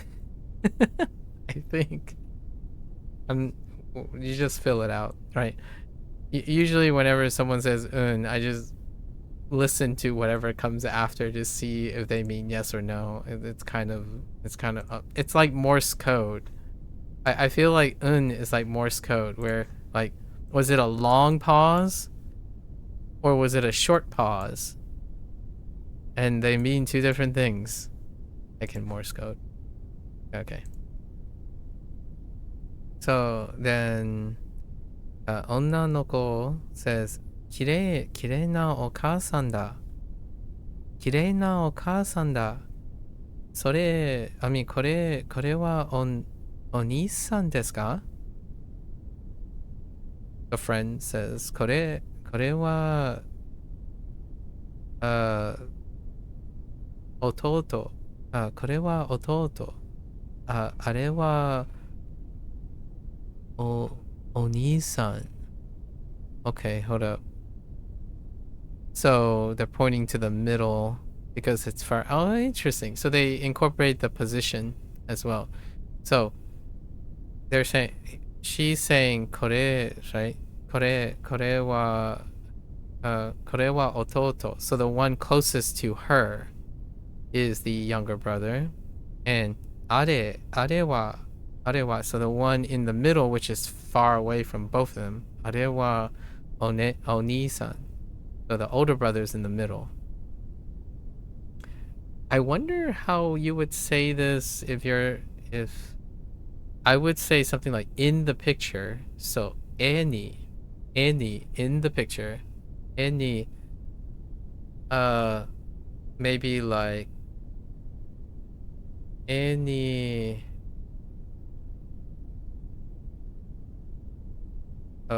like heck higashi, not higashi. That's east. What the heck is right? Hidari mugi. So maybe mugi ni watashi no, like watashi no ototo da. So like in the picture on the right is my younger brother, because that's what I would do when I'm speaking in English. So the question is it typical to still use kosoado, like, kore, sore, are, to describe a picture position between two people? That's an interesting thought that came to my mind. Like, I would first say, since the picture is near me and us, I would say maybe like kore ni. So in this picture, right? In this picture, then I would go to describe the picture and the positions of the people, as opposed to simplifying it this way. That's an interesting tendency. I'll have to look for that to see what they do. Obviously, this could also be because of the topics, the limits of what we can express at the moment. I'm only saying this because I'm practicing all my other things. So we're still practicing other ways to express things, despite the topics not covering them yet. So then 女の子かわいい弟これはね. So this person is pointing to the little guy on the left, right? Hidari. 友達 said これは oh, here's the contrast wa. これは right, it's doing a comparison. So this is the comparison wa, which happens a lot more in like even low, like when you're reading like graded readers. The contrastive korewa is classical in my opinion, because when you're trying to learn something, like when like a graded reader tries to explain to you what an apple is and what an orange is, it would constantly be like それはこれはあれは, and then it would have a comma and then explain the comparison, like 赤いリンゴ, 赤いリンゴです, right? This is a red apple. But it would say これは in the beginning because it's telling you that it's being compared to something else. So this is really I didn't really know what they were doing at first, for like the first 3 or 4 months, that this occurs you know, in the first year I was using Duolingo. So Duolingo was forming statements before this. However, when I was reading like graded readers, like Tadoku books and whatnot, this occurs so often. Like, or you can even insert something like inu wa, comma, something else, right? So after a while, you kind of just understood it as, okay, so it's referring to this and they're going to say something about it. And then just now when they said it's used in a structure that is for comparison, that makes sense. So it's kind of like reading a nursery rhyme book and they're like, oh, this is an apple. The apple is red. And it's inferring that it's comparing something else in the picture a lot of times. Like when you're reading a picture book, right? You look at the picture and there might be an apple and an orange. Like this is an apple as opposed to the other thing. This is red as opposed to the other thing. So that's where the comparison wa is. I don't think it covers that. At least in N5 to N4, it was marked on that first thing, so I didn't realize there was a extra note on the bottom. Anyways, 新しい家族の what in the world? Zombie です。Sorry. Like who's this? It's a new family zombie. Zombie? Zombie? Right?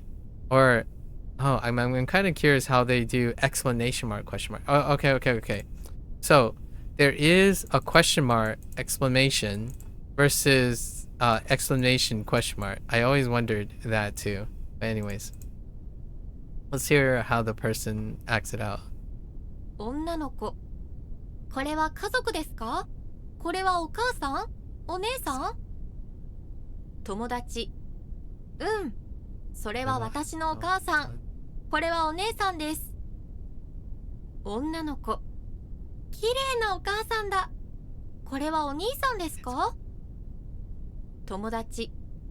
これは弟。あれはお兄さん。女の子。かわいい弟。これは？友達。これは新しい家族のゾンビです。女の子。ゾンビ？ Zombie? Yeah, okay. So it looks like their new family, like she's describing her new family. And then obviously poking fun at the at obviously the lesser family member, calling them a zombie. All right, cool. There's some humor in this. I love it. I like that there's some humor, there's some charm, even despite being limited. All right, I think we have one more, so we gotta at least do lesson 1. Complete the lesson 1 area. So, hello, goodbye, right? Naturally. Becoming familiar with essential greetings and phrases. And no grammar. These are stock phrases. It's pretty humorous because when it comes to grammar or learning something new or to say something new, usually you start with these because it doesn't imply grammar. It's memorization, right? You memorize it.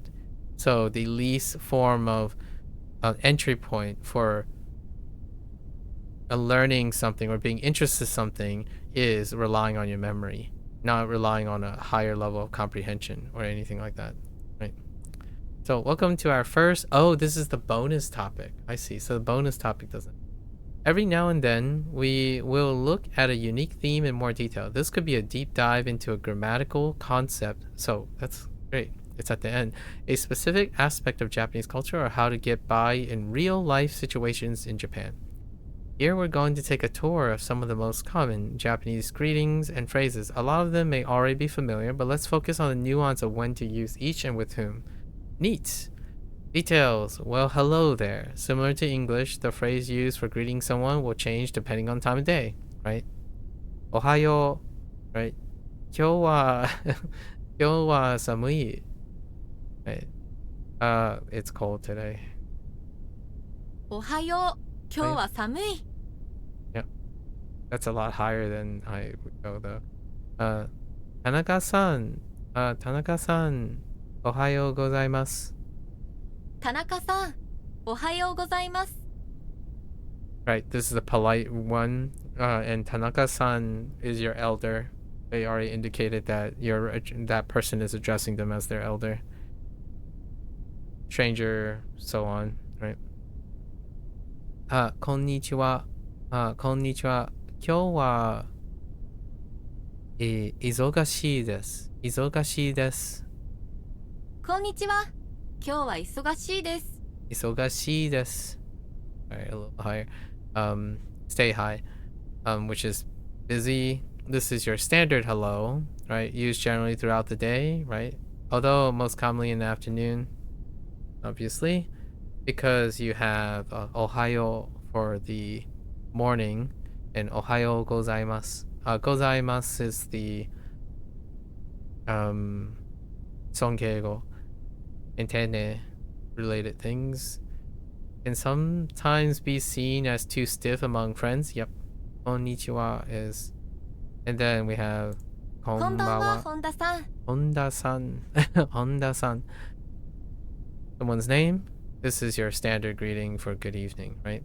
And of course, you could kind of unnaturally add gozaimasu to konbawa, I suppose. You may have noticed that the final kana pronunciation is wa, yeah. For it is written with the character ha, not wa, right? Why is this? In short, these greetings were originally the start of longer phrases, right? And now they're truncated. It's kind of like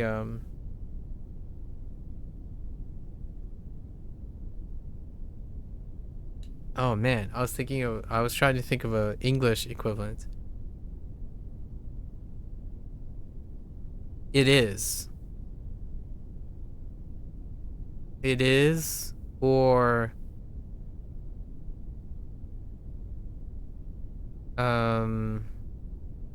man, that's kind of tough.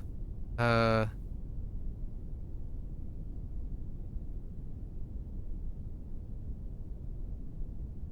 have to come back on that. There are some English phrases that have been used quite frequently that got shortened over time.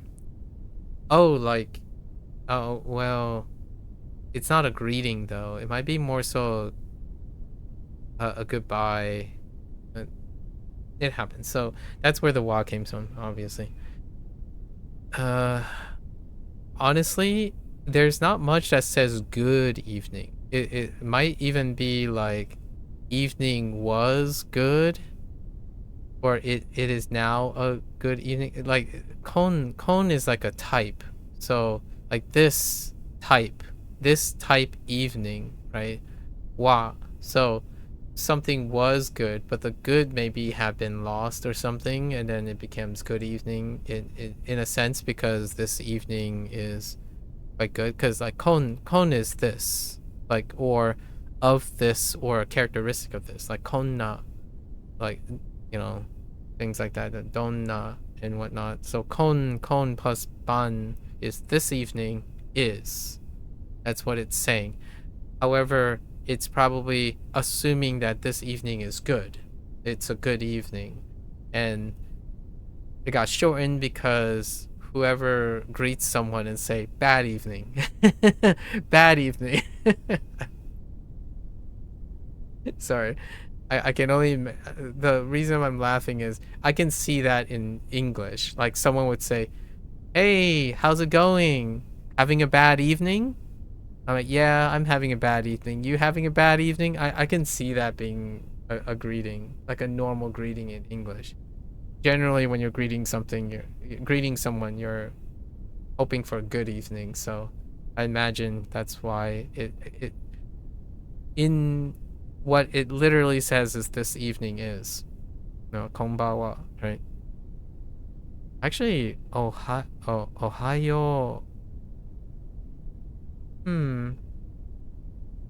Oh, probably separated, and ha. Maybe light related, like sky, light, hare, right? Like sunny, right? Sun's in the air, and yo maybe like resembling. So like honorific. I'm making this up as I'm going because there's no way to track this. I don't know if there's a kanji phrase for this or like a kanji character for this, but it kind of reminds me. Ohayo is honorific, truncated ha for sun or clear or light, like sunny, and yo being like the yo as in resembling. So resembling a good, like an honorific morning, like an honorific lighted area, like a sunny day. So maybe that's where the good morning comes from. And then gozaimasu it has nothing to do. It technically has nothing to do with good morning. Gozaimasu is a way to express the existence of something. So ohayo gozaimasu, right? It is a good morning, and like a even more emphasis on the existence of a good morning. That's my cursory understanding, if I had to take a guess. Why is this? In short, these greetings were originally the start of longer phrases, right? Over time, the rest of it was eventually dropped, just leaving konnichiwa, right? A more old-fashioned word for today, right? Konnichi, right? Kon, today. Ichi, nichi. Nichi is day, so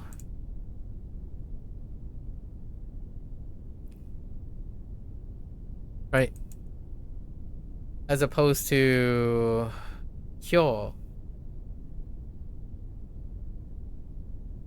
Instead of using kyo, konnichi.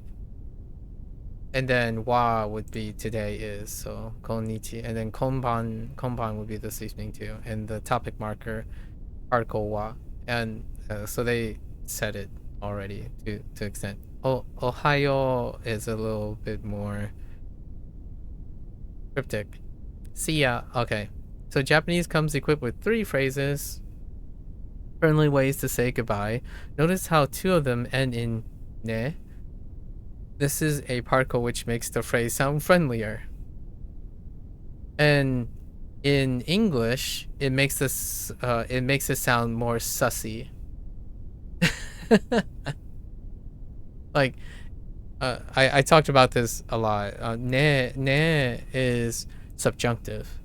In English, I would say the way to capture ne is to soften. So soften means that it makes it sound friendlier when the culture is emphasizing politeness, like less direct. That's where it becomes friendlier. The opposite is happening, in my opinion, in English. Like, it's a good, I'll see you later, right? Right? I'll see you soon. Or, I'll see you later? That's kind of the ne function, in my opinion. And it creates a question mark. Like, and in English, in my opinion, the feeling gives you are you telling me that we'll meet again? Or, and then when you use an indicative voice and say see ya, it sounds more neutral, even though it's more assertive. Like, if you literally say see ya or see you next time, that sounds softer. It's not trying to imply, at least in my opinion, it's not trying to imply that you have to see each other around. It's asking, maybe we'll see each other again, right?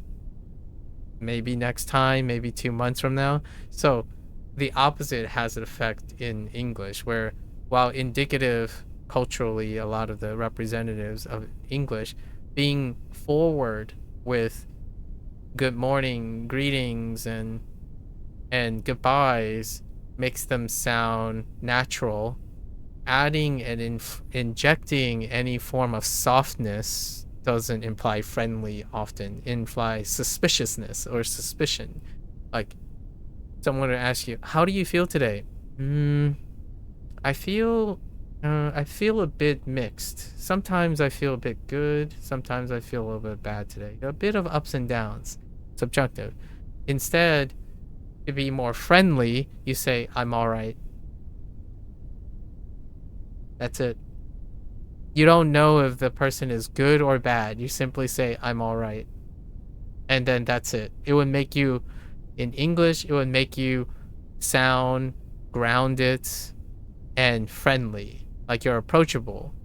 Because you could argue it's trite and concise. You could also argue it's ambiguous. So the other person's like, "Oh yeah, I'll just assume whatever I want to assume."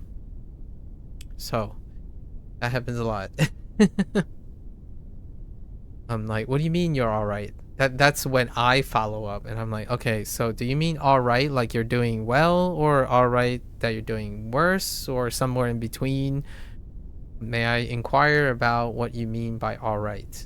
Because all right does not necessarily provide the courtesy of sharing how you feel. Anyways, Japanese comes, okay. Notice how two of them, and this is a particle which makes the phrase sound friendlier. We'll learn more about ne as part of different topics very soon, right? Aggressively neighing is funny, in my opinion. じゃあね、たかし。 Okay. Standard, じゃあね, right? And then we have さくらちゃん、またね。 right? And then we have bye bye. ケンタ、バイバイ。 Bye bye. Bye bye is really interesting because bye bye is also a standard in Chinese as well. I say bye bye because of Chinese. Like when I was growing up, it's actually not. It's far more common now in English to say bye bye. Before when I was growing up, bye bye is like a little off-putting. Like it's a little unnatural. It makes it sound like you're like being weird, so to speak. So I use bye bye all the time. Like, and then I wave, right? Bye bye. And the reason why I say bye bye is because Chinese. And now I don't know how often Japanese say bye bye, but I imagine it's catching on regardless because it unifies English too. Like, so now every so often I do hear someone say bye bye, but it's definitely still more so in Asian like thing. See ya, see you later, or every other version like catch you later. I use take care, so ogenki de, which ogenki de ne, to soften it even more. Ogenki de is a little bit forward, I suppose. Ogenki de ne, to soften it, to make it a little bit more friendlier. That's my standard. And then like take care, bye bye, right? Ogenki de ne, bye bye. Besides these more common ways to say goodbye, you have known the phrase sayonara, right? Sayonara before even starting to learn Japanese. Sayonara comes from the older phrase meaning if that is how it is. Yeah. That's so yo and then nara. If that's how it is. Yep. Yo nara and then ba would be the nara ba. So nara ba is the probability. So if it is, so if it resembles left.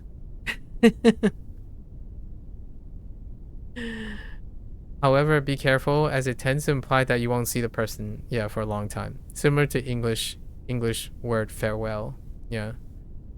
Actually to me, you don't even have to say farewell anymore. It's goodbye.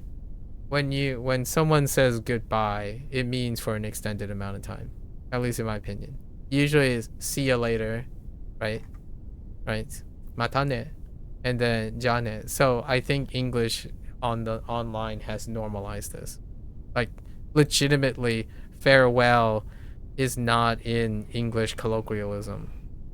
And I mean, I don't say farewell. I say take care, right? Take care is my extended thing. When you ask someone to take care, you don't know if things are gonna, bad things or good things are gonna happen anymore. So I use take care when I expect someone, like for me personally, I would use take care to extend the amount of time. See you later implies that I will probably see you later in a bit, right? And bye bye is, I don't know where that is at the moment. I say that out of habit, largely from Chinese. That's pretty funny that sayo and then naraba and then ba gets dropped. So sayonara. Despite this, there's a common exception, right?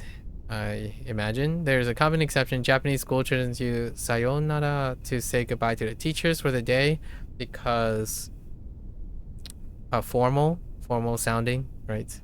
皆さんさようなら。皆さんさようなら。先生。先生さようなら。Aww. they got a lighter, higher pitched to say it.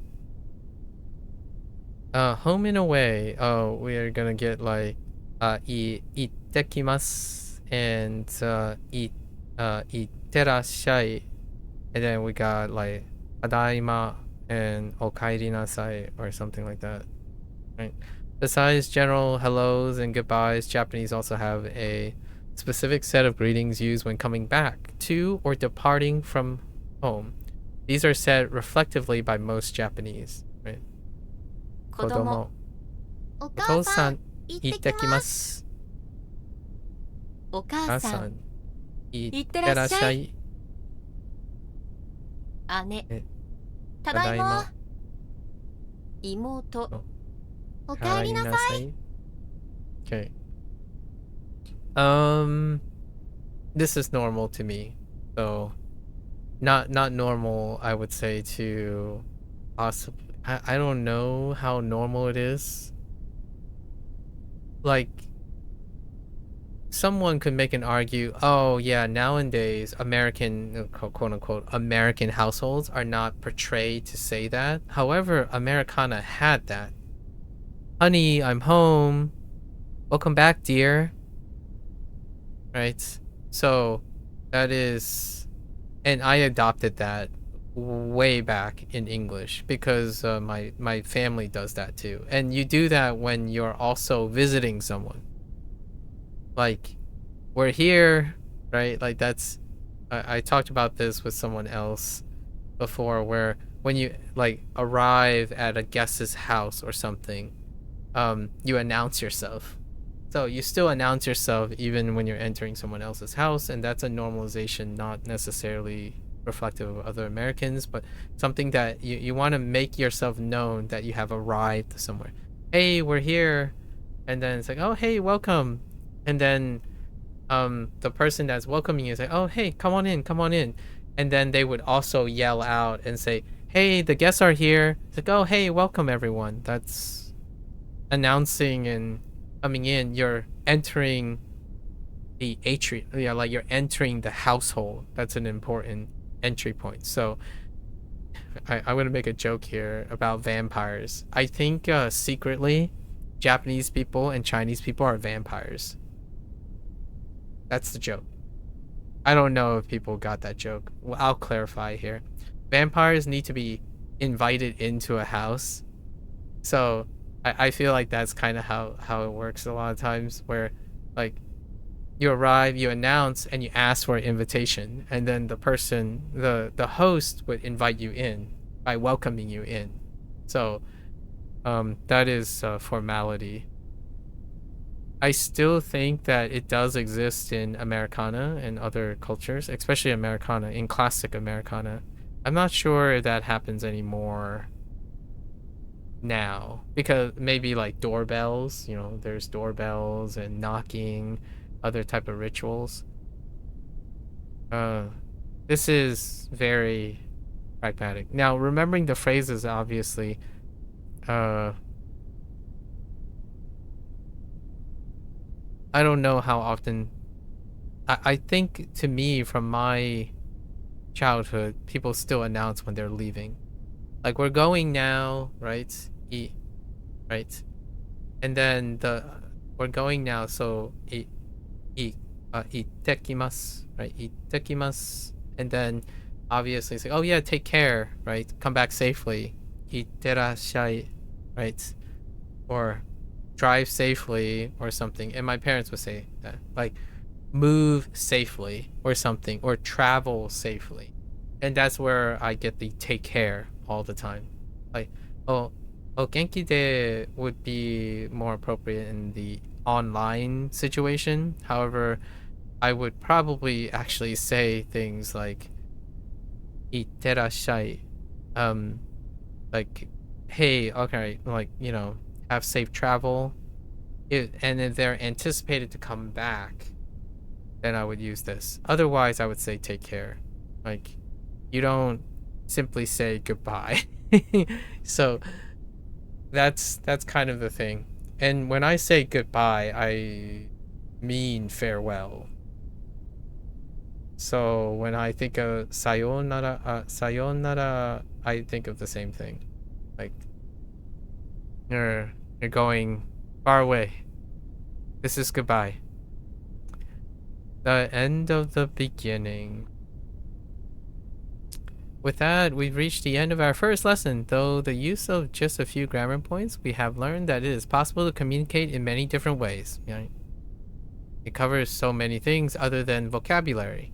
So then you can use this sentence, like the first lesson's topics, to inject any form of vocabulary. Learn some adjectives, some e-adjectives, some non-adjectives, right? Learn to differentiate them. Nouns, e-adjectives, non-adjectives, nouns. And slap them into these phrases. And that's a great way to already feel like you can practice something. And it takes... what? We're gonna say, if you don't yap like me, then maybe an hour to get exposed to it, of course. Then it's practice.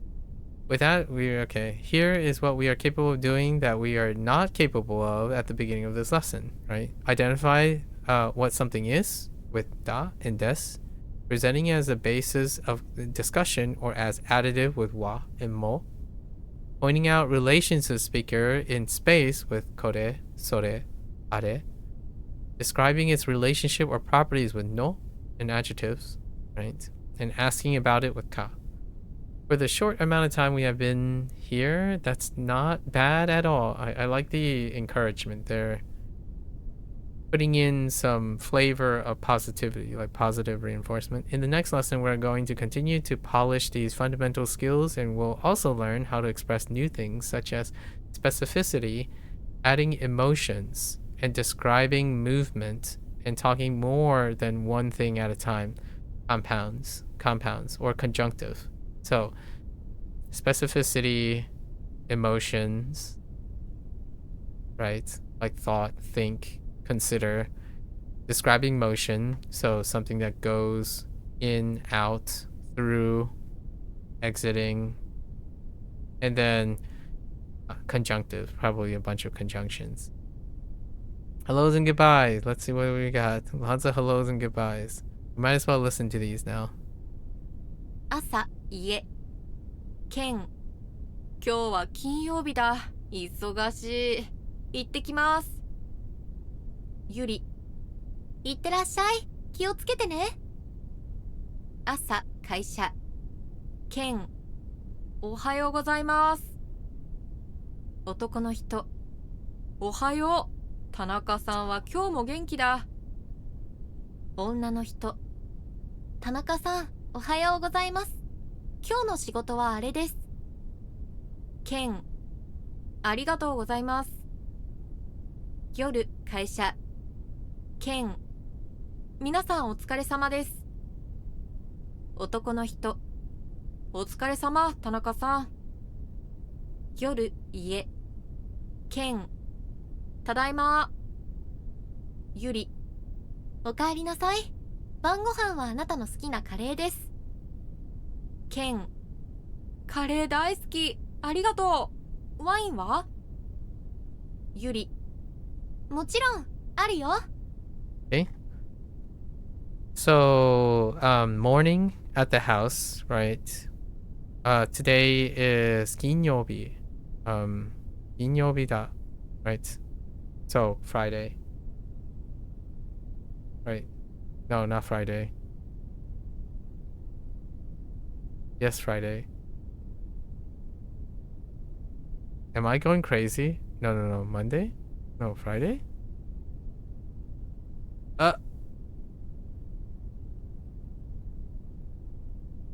Yeah, Friday. Just gotta make sure. Oh, wait, I could just click on this, right? So, today's Friday. Busy, right? 忙しい. 忙しい. 行ってきます. So, he's leaving. So, today is Friday. Busy. It's time to leave. And then Yuri, I'm guessing, is the wife or the significant other. So, 行ってらっしゃい. Come back safely, right? 気をつけてね. That's to take care of yourself. So that's what I would say too. Take care. I typically say take care. Obviously, if you're not coming back safely in my phrasing most of the time. So, now in the morning at the company, so 会社, right? 会社に, おはようございます. So this is the... Oh, there, Mika. You came with an art question? That's fine. Sure. So now he uses the polite form because he's in the company.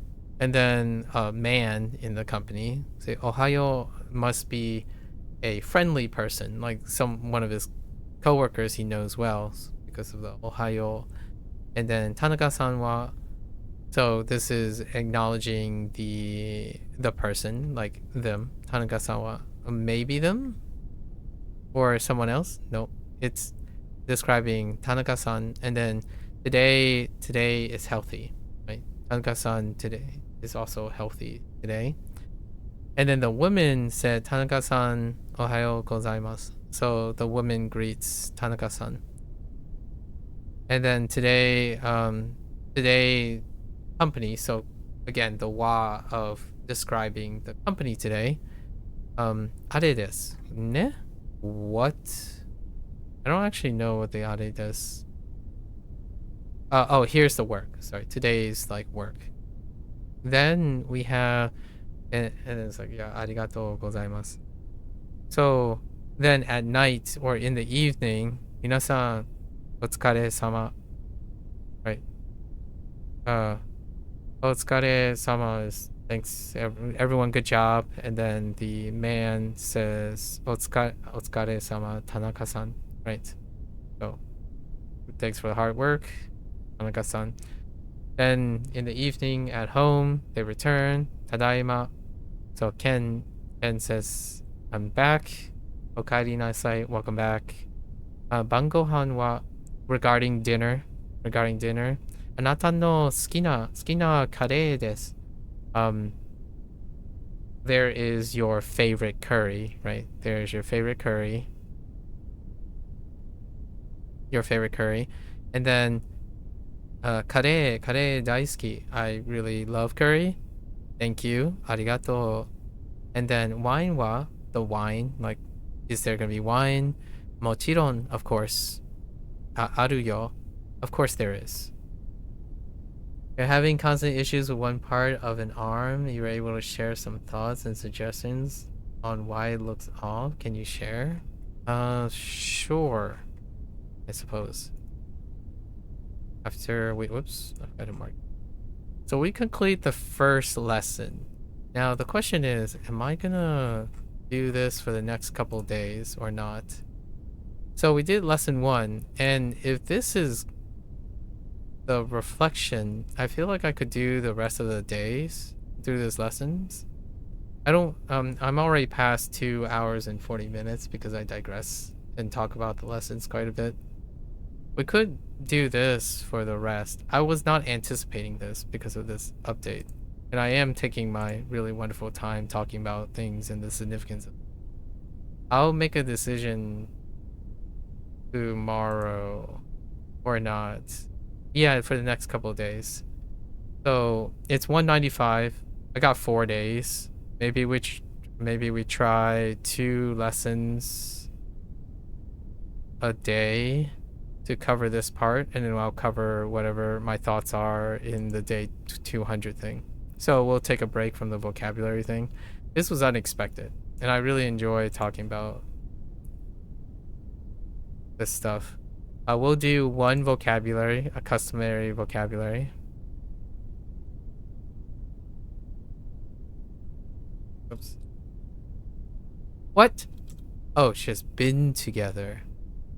あなたと彼女の been together は、いつから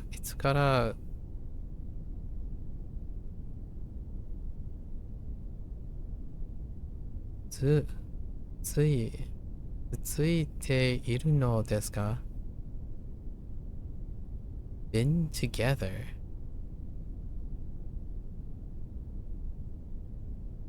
refers to the act of socializing or spending time with each other. Been together? Like, maybe tied? As one? No.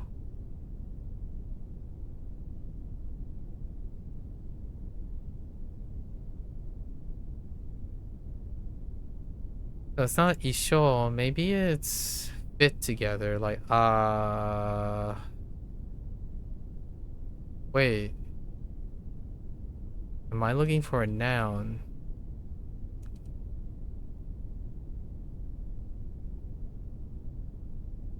Or am I looking for...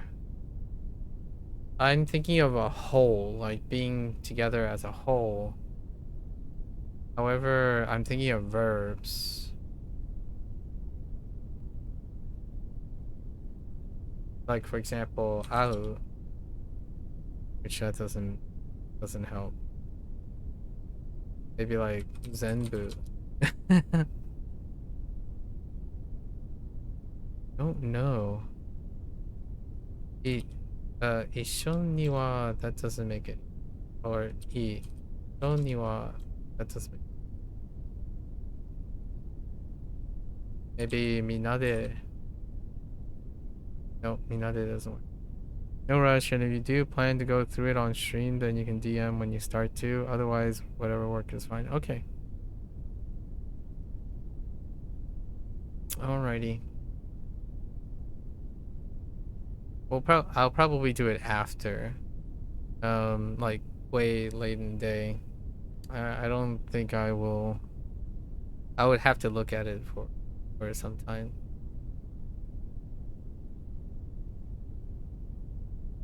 I have no idea what this is trying to say. Together. Like, been together.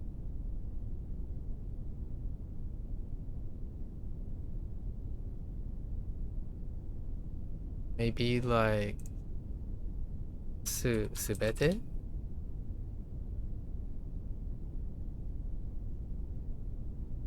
Zuto? No, wait, that doesn't fit there.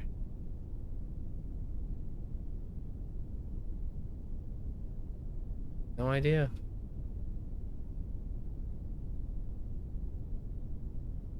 Oh. Yeah. That's a noun. Really? Ski is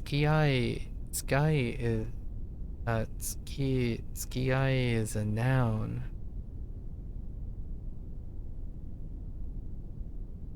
I had no idea.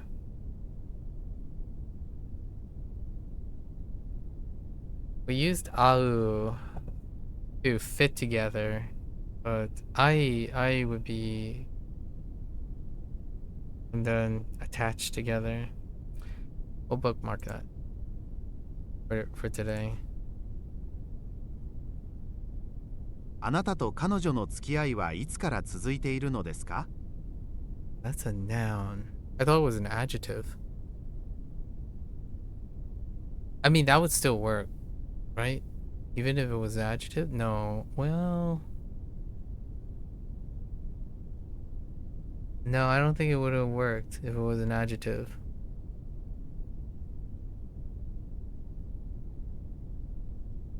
Okie dokie. That's our one. That's all we have time for.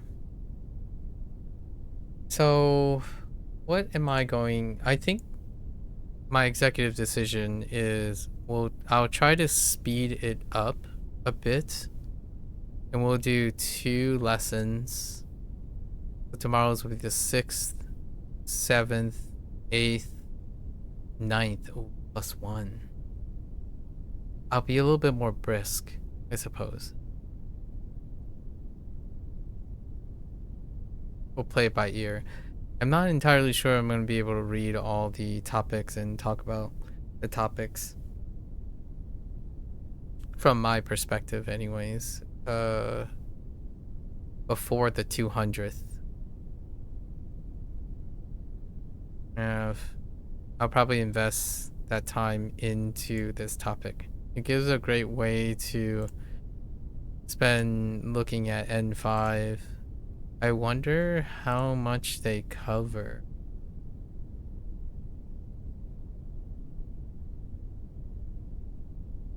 It's definitely not the 132 points.